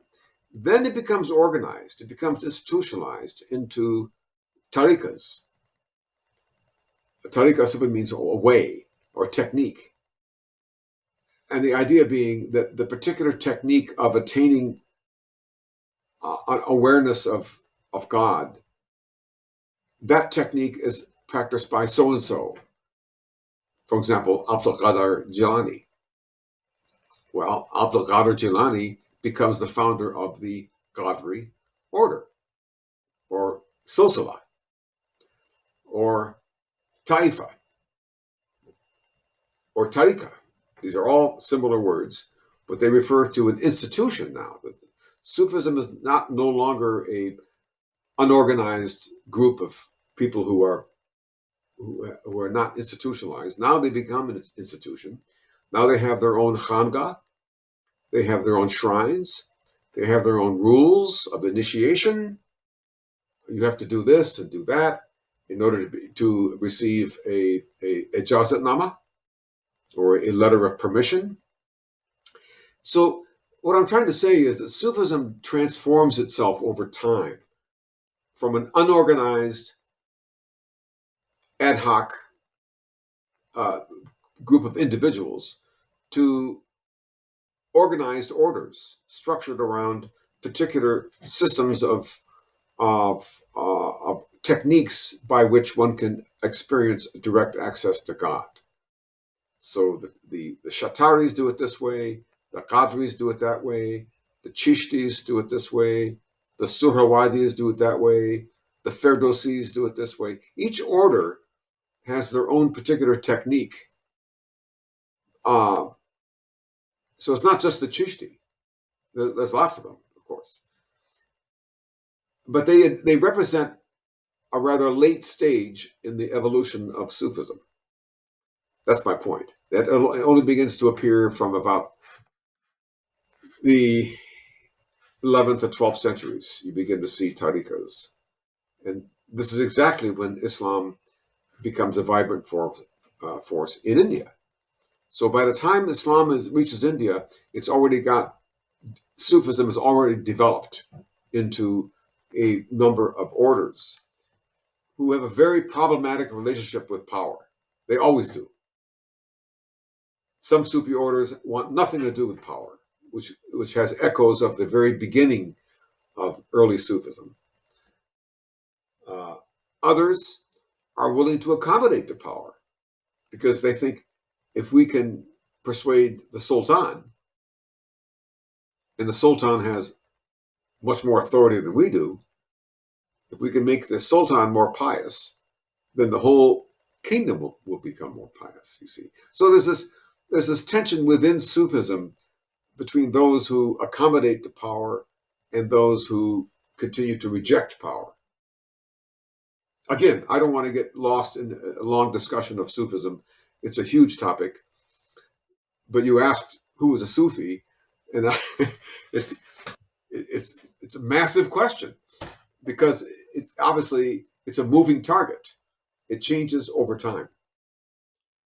And so, expanding on what you just mentioned, because you give examples in your book where the one I relate to is No Qutb because he has the same last name as me. I'm not even going to forget that name, but his sort of political approach at the time of when Raja Ganesh was in power, in charge. So it's interesting that he's obviously a Sufi as well, in quotation marks, but he's engaging specifically with the powers of that time. And you also give examples before then that I recall, where it's like Sufis are seen as the owners of the dunya, in the sense that this is their land and they're granted to political powers. So it's like there's that perception as well. It's like they have that kind of power, or like the leaders of these Sufi groups, or true spiritual masters. It's almost like they sort of own the world in that sense, and they're That's right. granting it to particular people. And so, as you just mentioned, like there's that, early on there was the very spiritual Sufi, had nothing to do with power or politics, and then you can see, and you give many different examples. Obviously, there's the example we talked about how Islam spread through, Muslims or Sufis, Yeah. doing the land clearing and all that. But there's also Sufis at that time that were engaging specifically with the powers that be, and making political shifts, which is a lot different to perhaps even right now. We, in our current context, the people that we look up to, or we look at Sufi figures in the modern world, and they may be more quietist, politically speaking, which is really interesting. So it's like you see these different approaches from different figures. And so, what was the primary or dominating thought of that time where it came to how should a Sufi engage with the powers that be? Was it very diverse in general, or was it like that idea that the Mughals, as we touching on our previous discussion about the non-interventionist approach, it's like they had that mindset of we need to make it more Islamic because there's too many infidels, which you also discuss, I guess, that aspect of how some Muslims perceived how the Mughals ruled as well. Well, right. I guess the major point I would make, which I already alluded to, is that Sufism throughout its history always had a very tortured relationship to power. If you look at the geography of Muslim shrines historically, they're never at the center of power. They're usually to one side of power. They're outside. They want to be as far from the palace of the Sultan as possible, because they don't want to be perceived as being in a stooge or a pawn of the Sultan. There still is that memory of rejection of the world, right? Deen, dunya, that conflict is always a very live one. And I would simply suggest to you that this tension between Sufis who accommodate to power and Sufis who resist power runs through the whole history of Sufism in South Asia. You can go back to the reign of Muhammad bin Tughlaq, who himself was a very erratic, controversial figure. But he would shower favors on some Sufis if they were loyal to him. And if they were not, he would execute them. And Ibn Battuta famously decided it was time to leave town. He got worried about his own security if he stayed in Delhi too long. And he was a man of the law. I mean, he was, after all, the judge of Delhi, the Qazi al-Wazat. So the study of Sufism is interesting precisely because you have these different reactions, different responses throughout all of South Asian history. But it comes down to a very simple question. To what extent are Sufis willing to accommodate themselves to this world now? And to what extent will they reject it? I mean, there are famous paintings of Jahangir, for example, going to a cave in order to obtain the blessings of a famous Sufi, or even a famous Hindu saint. He didn't care whether Hindu or Muslim. He knew that people who rejected the world must have some kind of connection that he does not have and wants to have. So there's this fascinating dynamic between the state and the Sufi, or the state and the yogi, which goes all the way through South Asian history. And it makes it impossible to make any single generalization because it is such a varied response over time. And I suggest that probably still happens today. You know, that has never been resolved and probably never will be. I want to just touch on Tanzim's point there about quietism and Sufis. I think there's an interesting point there because although, as you say, a lot of the Sufis were geographically, probably spiritually distant from the Sultan, a number of Sufis from various different orders did fight alongside the Spahis Yes, in the 1857 rebellion. yes, yes, So yes. there's a strange relationship there between not wanting to interact with the Sultan, but then also ensuring that the Sultan continues to exist. That's right. And you see that especially in the question of which Sufis are willing to accept land grants from the Sultan and which Sufis reject everything from the Sultan. I mean, you go all the way back to, it wasn't me, which I forget, one of the early Chishti Sufis of Delhi famously said, if the Sultan comes into my front door, I will leave by the back door. That's about as pure a statement as you're going to find of absolute rejection. On the other hand, land is wealth, and many people find it irresistible. Look at the shrine of Pakpatan, for example. I studied the shrine of Baba Farid in Punjab, where that shrine is arguably the wealthiest landowner in all of Punjab, even today. So what do we make of Baba Farid, who himself was famous for going nowhere near the Sultan, spending weeks on end in a cave, practicing rigorous austerities and self-denial. And then the shrine over his grave has become the wealthiest landlord in Pakistan. What do we do with that? How do we reconcile this apparent contradiction? So that's the only point I want to make. It's an inherently unsolvable, irreconcilable contradiction. And there was, I already mentioned about Nur Qutb Alam, the fact that Raja Ganesh went to him to seek help. That implies that Nur Qutb Alam or his followers had some sort of sway or some power within the time of the Mughals ruling. And the fact that Right. he had to consider that and negotiate with him in order to stop the possibility of being invaded, right? So there is a group of Sufis. We talked about different Sufi groups having different approaches to things, but in this case, there is actually political power of the Sufis, almost like their own. Yes. Like in the current Democratic Party, they have to engage with.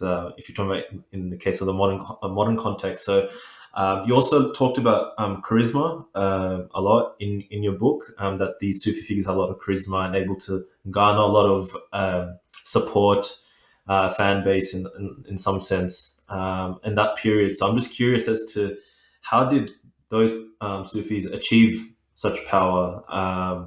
Was it through charisma alone? Was it through different modes of being? Was it them being, because we talked about how they established the institutions on the ground, so I'm sure that they had a lot of sway in that regard on the ground in a communal sense. So I was just curious, what would you pin it down to, if you're able to even do Yeah. that? Well, I'm not sure I can, because charisma is some kind of a indescribable, almost magical force that draws people to some people, but not others. I mean, how do you explain the fact that some rock stars have worldwide status through their charisma, and others do not. And one of the words that I find interesting here, because it's a word that's very resonant in Sufism, is the word baraka. Baraka, of course, literally means blessing in Arabic. But it also carries a meaning in Sufi circles as an almost invisible substance that flows through the veins of certain people, but not others. A powerful Sufi saint is powerful precisely because he or she possesses baraka, which is like saying charisma. And after the death of a Sufi, the shrine, the mazar, which is built over the gravestone, itself contains baraka. And so, in a sense, the Sufi never dies. The charisma of that Sufi, the baraka, continues to have this attractive force, like a magnet. Iron filings are attracted to a magnet. In the same way, people are attracted to the shrine because this shrine has baraka, whereas that shrine does not. And it's a fascinating kind of sociological process to think about. Where does it come from? Where does it originate? How does it work?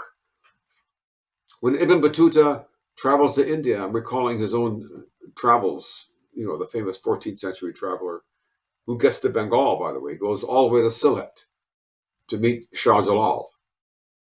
Well, when he's on the way to India, on the way to Delhi, he stops at the shrine of Baba Farid in Patpatan, Lahore, in Punjab, rather.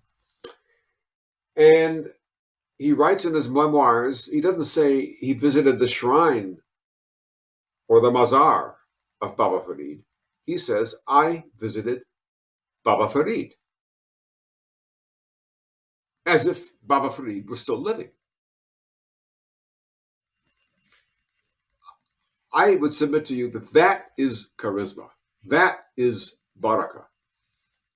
When people believe that the life of that individual was so vivid and so powerful that it is sustained even here and now.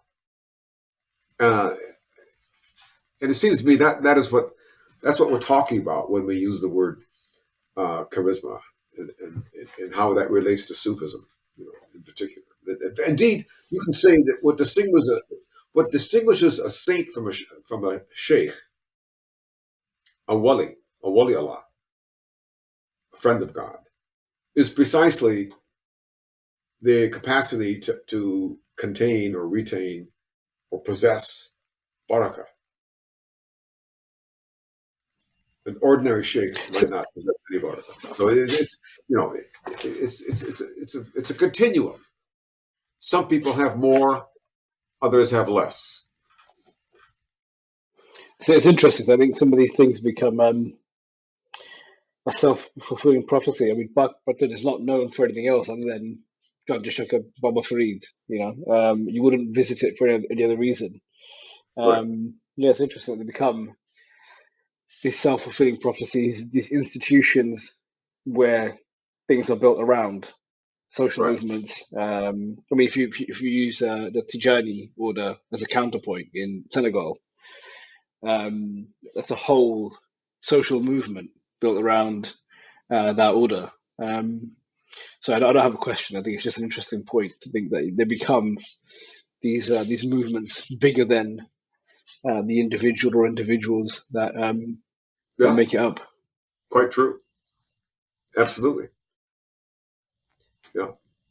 Good point. And sorry, do you have a question, Nadeem? No, I was just going to say it's just weird to think, that Professor Richard Eaton has gone and visited Button, which again is not known for anything other than the grave of Baba Farid. And I mean, I think in their version of events, it would be like it's so magnetic.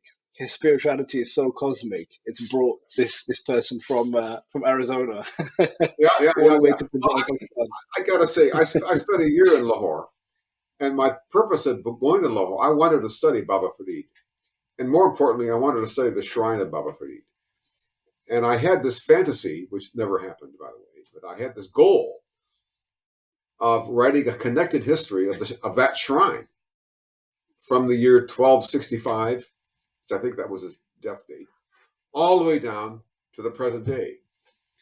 Uh, Now, it failed, as many projects do, but it was. I still think it was a good idea. There were simply too many gaps. There were whole centuries I could not account for. I mean, nothing. I didn't have evidence, but I did have a lot of powerful evidence for certain moments of the history of that shrine. And I visited that shrine. Yeah, I went. In fact, I was there for the Urs of Baba Farid. The big festival, as you know, the biggest of all in popular Islam. And I actually went through the Behishti Darwaza, which is the gate of heaven. And they only opened that door on that day. There's a huge mob and I was somehow got into that thing and survived the crunch of thousands of people trying to get to heaven during the Urs.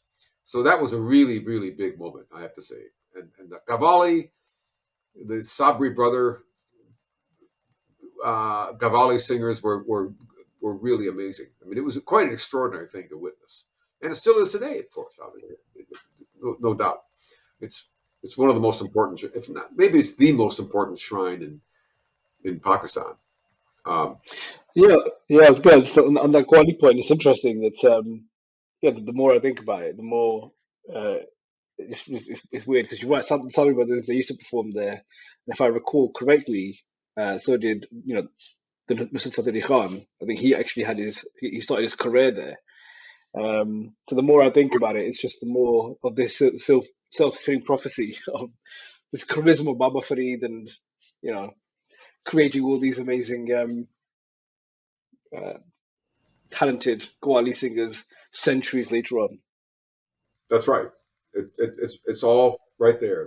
Yeah, right. I heard the Subway Brothers for the first time, of all places, in San Francisco.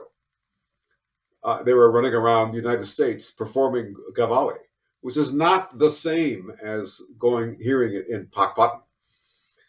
I got to tell you, it's nothing at Not at all. all. Up on a stage in a theater in San Francisco, it does not work.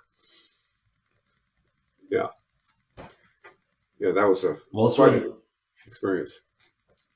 whilst we're on the topic of Sufis, I want to ask because you write about certain Sufi figures, Shah Jalal being one of them, and there have been Yeah. documented recounts of quote unquote miracles that they've performed. So I was just curious because you also mentioned like different figures being noted to have done different things. I'm just curious about how reliable do you think those sources are? Um, because we talked about sources like initially how a certain Sufi figure like Shah Jalal may have been depicted as a warrior type in one aspect in history, and then another type a spiritual Right. person. But then he's also people have said that he's done miracles, and maybe there's sources. I'm not familiar with the sources, but I was just curious what you came across and the validity to these Yeah. so-called miracles. Well, Shah Jalal is an interesting figure. Arguably one of the most important Sufis in Bangladesh. I mean, I remember going when I was living in Bangladesh. I would watch these country boats on the rivers, Noaka, sailing up and down.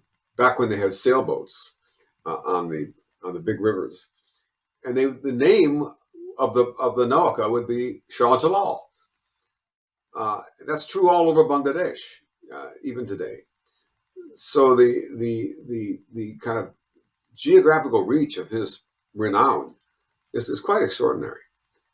Um, and as you mentioned earlier, Tanzim, the different ways in which he's constructed is very interesting.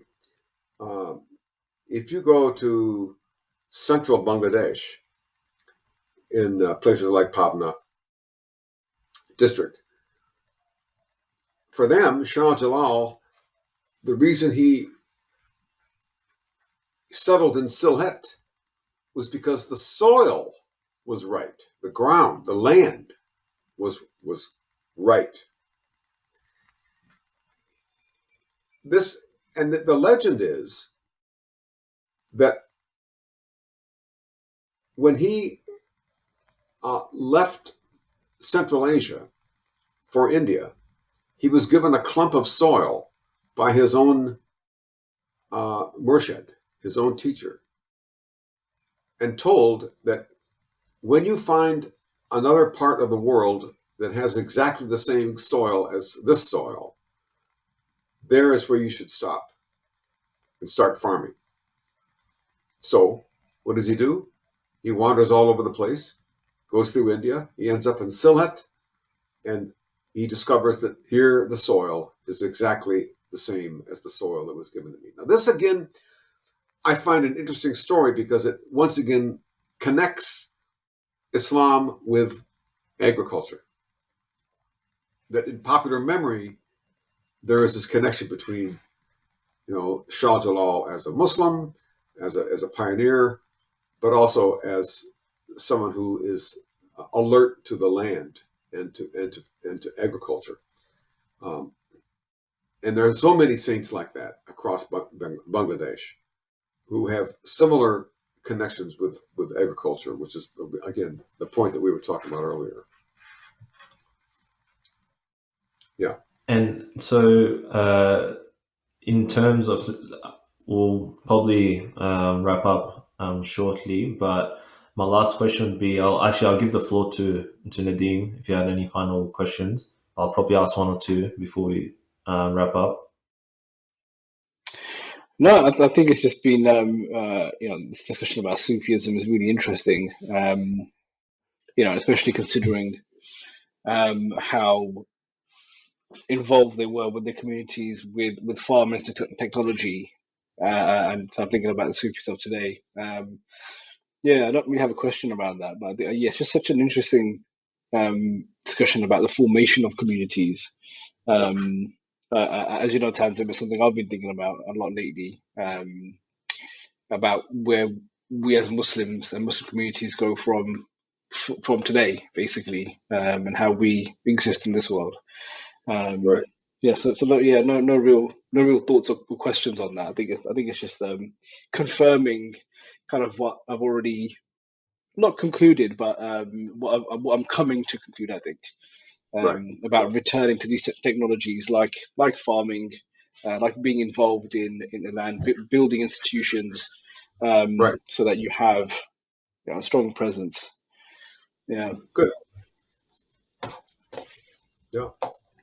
Yeah, I think there's a lot to discuss in that regard, and I think that's what's been an eye opener, especially with Professor Richard Eaton's works in regards to our relationship, and where you also hinted about the inclusivity and inclusion, and how Islam became a part of that identity on the ground in that Mughal period.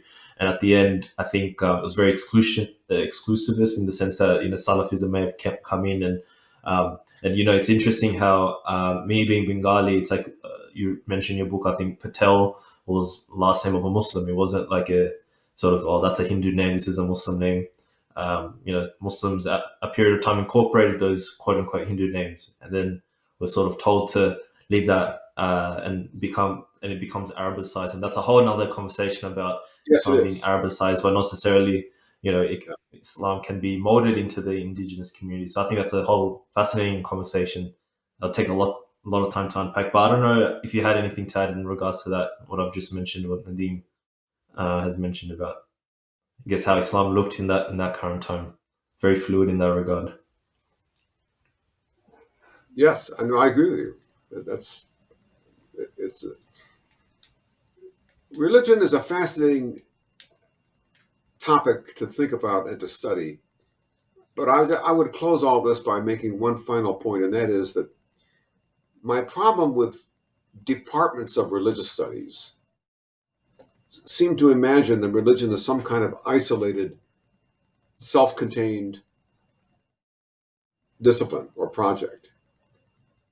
And what I've been understanding, the longer I immerse myself in books and reading things, is that religion cannot be separated from everything else in history, which includes not just, agriculture in the specific case of my book, but enterprises, capitalist enterprises. Religion gets in Protestant Christianity is deeply implicated with capitalism. We look at Max Weber's first book, right? The Protestant Ethic and the Rise of Capitalism, or the other way around, whatever the title is. But my point is that religion is part of a larger social environment, historical environment.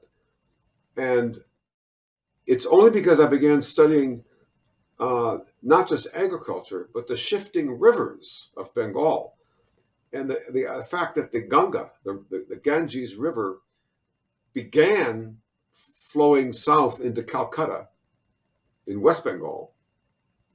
And then it ended up moving into East Bengal, linking up with the Brahmaputra and the Tista and all kinds of other rivers.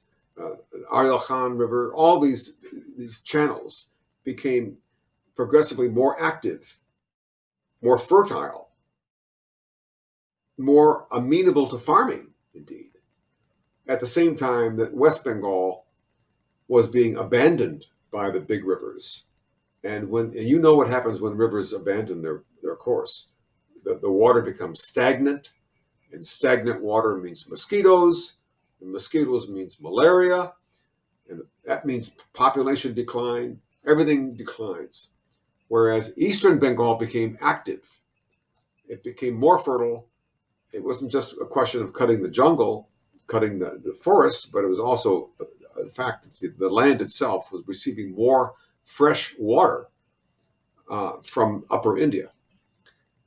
And so this is geography. This is a question of really geology. Why is the river shifting? And that is a question that would not normally arise if people are only looking at quote unquote religion. My point is scholars need to integrate many disciplines in order to study any one thing, because in real life, everything is connected. It's only in universities where we have a department of this, a department of that, a department of the next thing, and each one is in their own silo, reading their own disciplinary jargon, publishing their own journals, oblivious to the discipline next door, which is seen as a different world. So that's kind of the point I want to kind of end on. Yeah, that was really insightful and very important to note. Unfortunately, everything's a bit divided, and it's I assume for yourself, because you wrote about geography, geology in your book. It took a lot of effort to get that information from different departments, sifting through that, writing about it, assessing it. Can you imagine architecture and archaeology?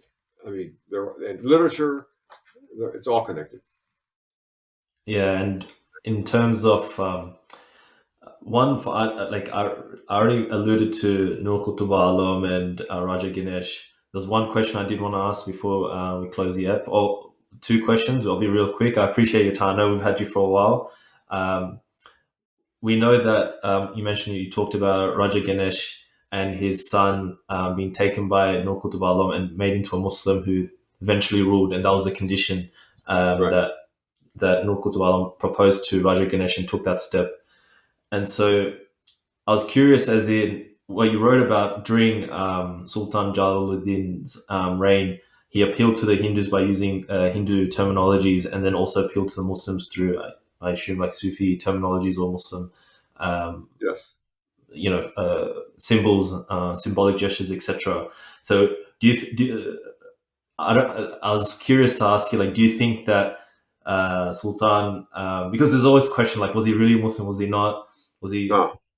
You know what I mean? I'm just curious to ask you, like, upon your sort of research in this particular situation, would you say that Sultan Jalaluddin was actually like Muslim in that sense? Maybe it is problematic to even ask that because we already talked about the problematic nature of conversion using that word. But I was just curious because, like, it's just fascinating. Like the political movements he did take. I'm like, it's just a question that I had in my mind as well. Yeah, I think that his behavior was that of a man who really genuinely did. I mean, it's true. His conversion may have been an artifact of convenient politics, right? He's the son of Raja Ganesh, who was a very prominent landlord, and obviously the fact that Raja Ganesh had so much influence in the Sultanate reflects the point that a lot of Hindu landlords, going all the way back to the Pala dynasty and Sena dynasty, still retained a lot of influence in the countryside. So that does beg the question of, what do we make of his son? Uh, Jadoo, I think was his name, and who becomes, Jalal. Um, well, look at his behavior. He sends money to Mecca to patronize a big madrasa in Mecca. He issues coins in which he re-inscribes the kalima for years, for several, I don't know how many years, but for several decades at least, the Islamic credo, La ilaha illallah Muhammad Rasulullah, did not appear on the coins of the sultans, but he did. Jalaluddin institutionalized the use of the kalima on the coins. Now that sounds like a very powerful statement that he wants to make it certainly clear that he has made a break from his father, and by not only patronizing this this madrasa in Mecca, but also inscribing the kalima on his coins and becoming a murid of Nur Qutb al-Alam, who was the most prominent Sufi of the age. I think all these actions speak for themselves, that he was indeed sincere. But having said that, he was also interesting because he was the same sultan who began to incorporate indigenous architecture. He no longer was building mosques in a kind of a Middle Eastern format, imitating the great mosques of Damascus, or for that matter, the imperial palaces of Sasanian Persia. But he was now using the kind of curved cornice that you find in traditional Bengali architecture, in village architecture, vernacular architecture. So you can say that he was a very complicated person because he's really got his feet in both worlds. He's emphatically in touch with Bengali local culture by his architecture. But his coinage reveals himself as a very pious Muslim who wants to be understood as one. So there you are. He's playing a double game, and he's obviously successful at it. Yeah, that's what you do. Really true. That's what you do if you're the emperor. If a real sultan has to be everything for everybody. See? Yeah, I can imagine. It's a really interesting story nonetheless, though, and very curious how it's just really interesting understanding that context and what went on. And I'll probably wrap up on the last question, which we asked to all our guests. It's a very simple, yet some guests take like 1 minute and some take 30 minutes because it can be a tough choice. So if you had to, because our podcast is called Boys in the Cave, if you had the opportunity to hang out with three people in a cave, it could be anyone in history, past or currently living. Who would you want to spend time with? Three people in world history, and it's an interesting question to ask yourself because obviously, scholar in this World regard, history? and yeah, anyone who is either living now or in the past. Wow. Um, well, one of them would definitely be, and this is probably a surprise to everybody listening, would be Aurangzeb, the Emperor Alamgir, who, I spent a whole chapter on. I only had 8 chapters in my Persian Age book, and I spent a whole chapter on him. A lot of historians try to ignore him, but you cannot ignore anyone who was ruling for 50 years. And I felt that he was more complicated than the kind of cardboard, black and white caricature that we hear coming from so many historians, both Pakistan and India. And the more I read about him, the more complicated he seemed to be, the more human he seemed to be. Like all of us, he has contradictions. He doesn't stay the same person, in his 90s as he was in his 20s. Who does? So I'd like to meet him, just to sit down and have a long conversation, because these are smart. I mean, he was no question about his intelligence. He made mistakes, but everyone makes mistakes. Some of them very big mistakes. Okay, granted, but that's number one. For number 2, I think it would probably be, I don't know. These are tough choices, but I'd love to sit down with Socrates. I mean, I've read Socrates. I was a philosophy major in college, and when you read Plato's Republic or any of the work by Plato, which of course is channeling Socrates, you realize what sort of mind he had. And I would just love to interview him.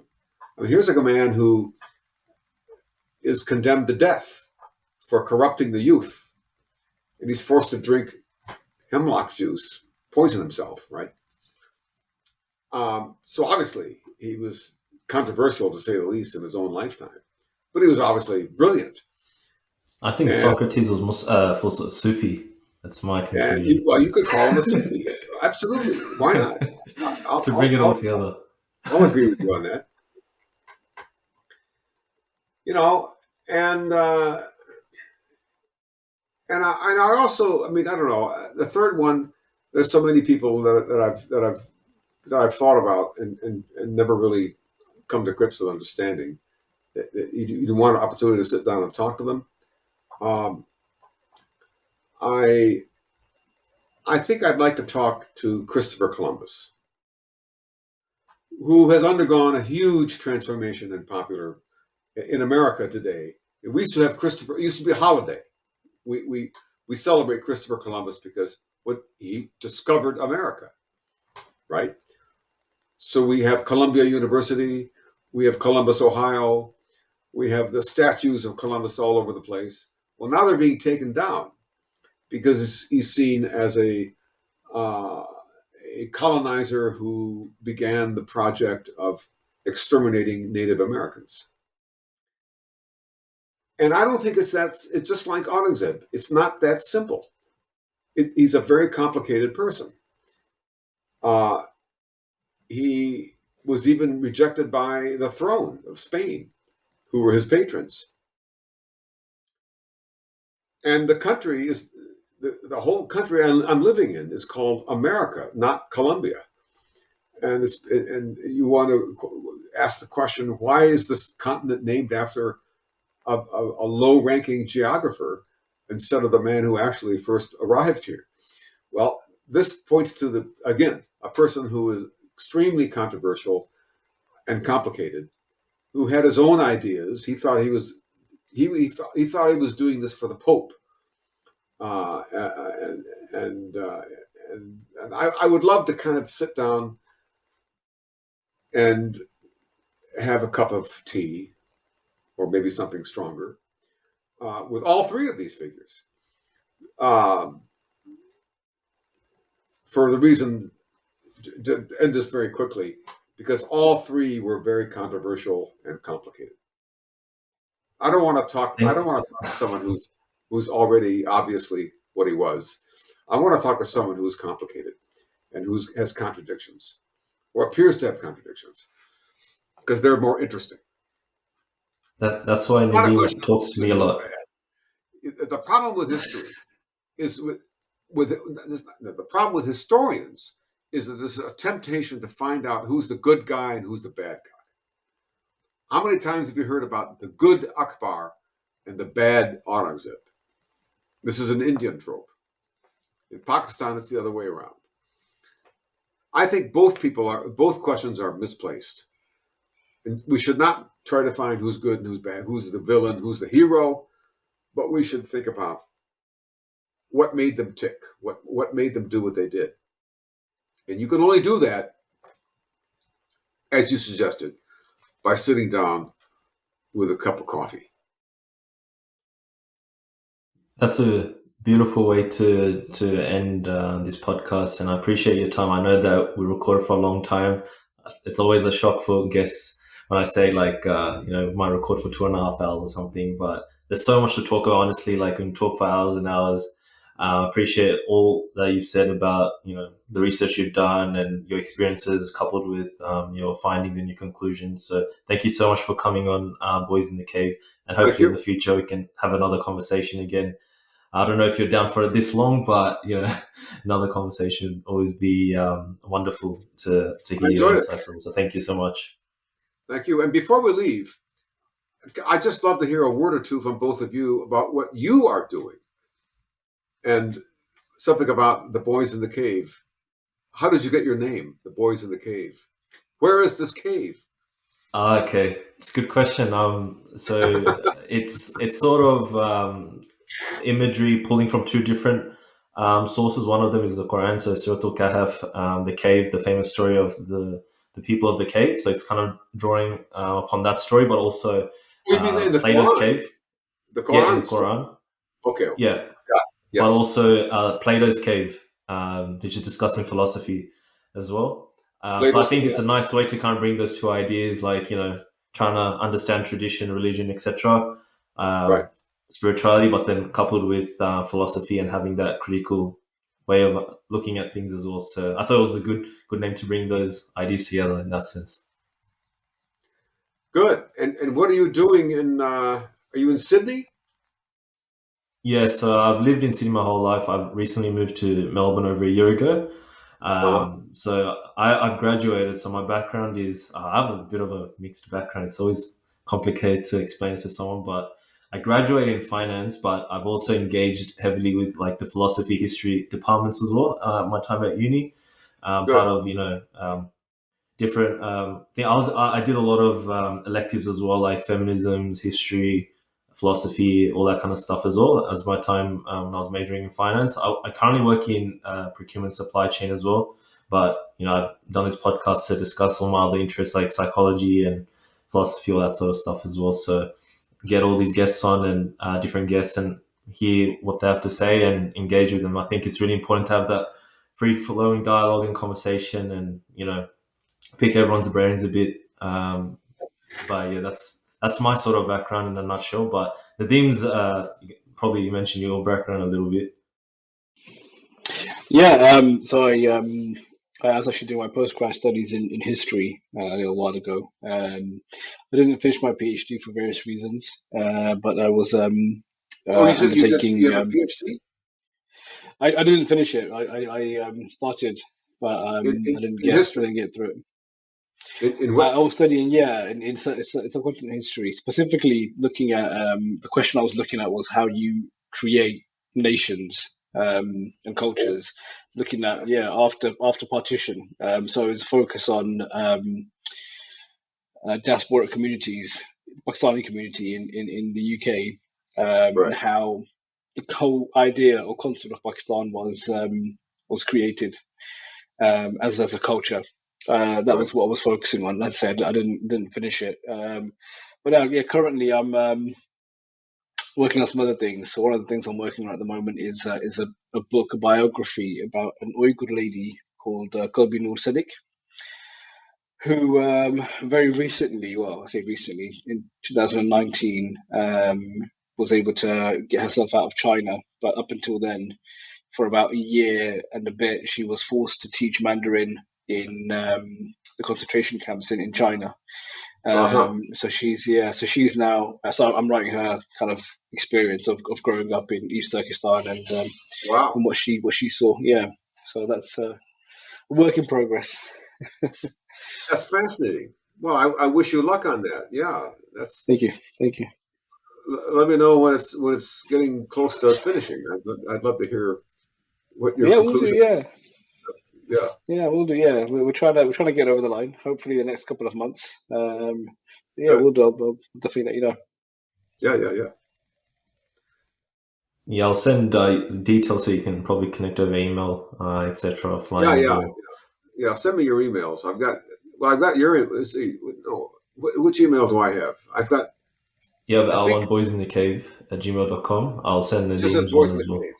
Yeah. Yeah. Well, that's enough. But That's enough. yeah, You guys you're in the cave after all. Yeah, yeah, good. that's it. Exactly. And Yeah. with it's been great because like this project of ours, like Nadeem lives in the other side of the world. I'm in Australia, so we're able to connect and have discussions, and we're good friends in that regard as well. So Yeah, it's yeah, been yeah. great to connect with people around the world. That's great. That's what you can do with. Well, I think the pandemic, COVID, forced everyone to get in their cave and start zooming all over the world. I mean, I can't tell you the number of lectures I've given. A lot of them initiated by students who couldn't go to classes anymore, so they said, "Well, let's just organize our own. We'll interview anyone we want." So, so that's how a lot of these things began. Who are some of the other people you've interviewed at Voice of the Cave? We've into I think I mentioned earlier, earlier emails. You did an interview with Dr. Jonathan Brown, so he knows us pretty well. Who's Um, that? Dr. Jonathan Brown. He wrote a few books, Jonathan misquoting Brown. Muhammad. I don't think I do. No. Okay. But I watched an interview. I think it was a long time ago. That's probably why. I think he interviewed you as well, Oh, he over interviewed me. Zoom, He interviewed ironically. me. Yeah, Jonathan Brown. I, Jonathan Brown. Yeah, the he's name is a familiar, but I can't remember the interview. But he he teaches at go ahead. Georgetown University from memory, Washington Jonathan D.C. Brown. Could be Georgetown. Yeah. Yeah. So it's a lot of different people. Like we also interview sheikhs or scholars around the world, but also academics, professors. I haven't been as like so locally. We have people like Dr. Uthman Badr, who's written about secularism, done a PhD. Dr. Yasser Morsi has written books. A lot of different American professors as well. None of them coming on the top of my head right now, but yeah, just different figures, different people. Yeah. Yeah. Yeah. Good. Okay. Terrific. But thank you so much for your time, Sure Professor enough. Eaton. We'll connect offline. We'll send the link once it's out, but I'll put a podcast on a close. Thank you so much, listeners, for tuning in. Please check us out on Instagram, YouTube, Facebook. Reach out to us if you have any other questions. So for now, from our special guest, Professor Richard Eaton, myself, and Nadeem, we wish you all the best. This is Tanzim signing you off. Assalamu alaikum, and thank you.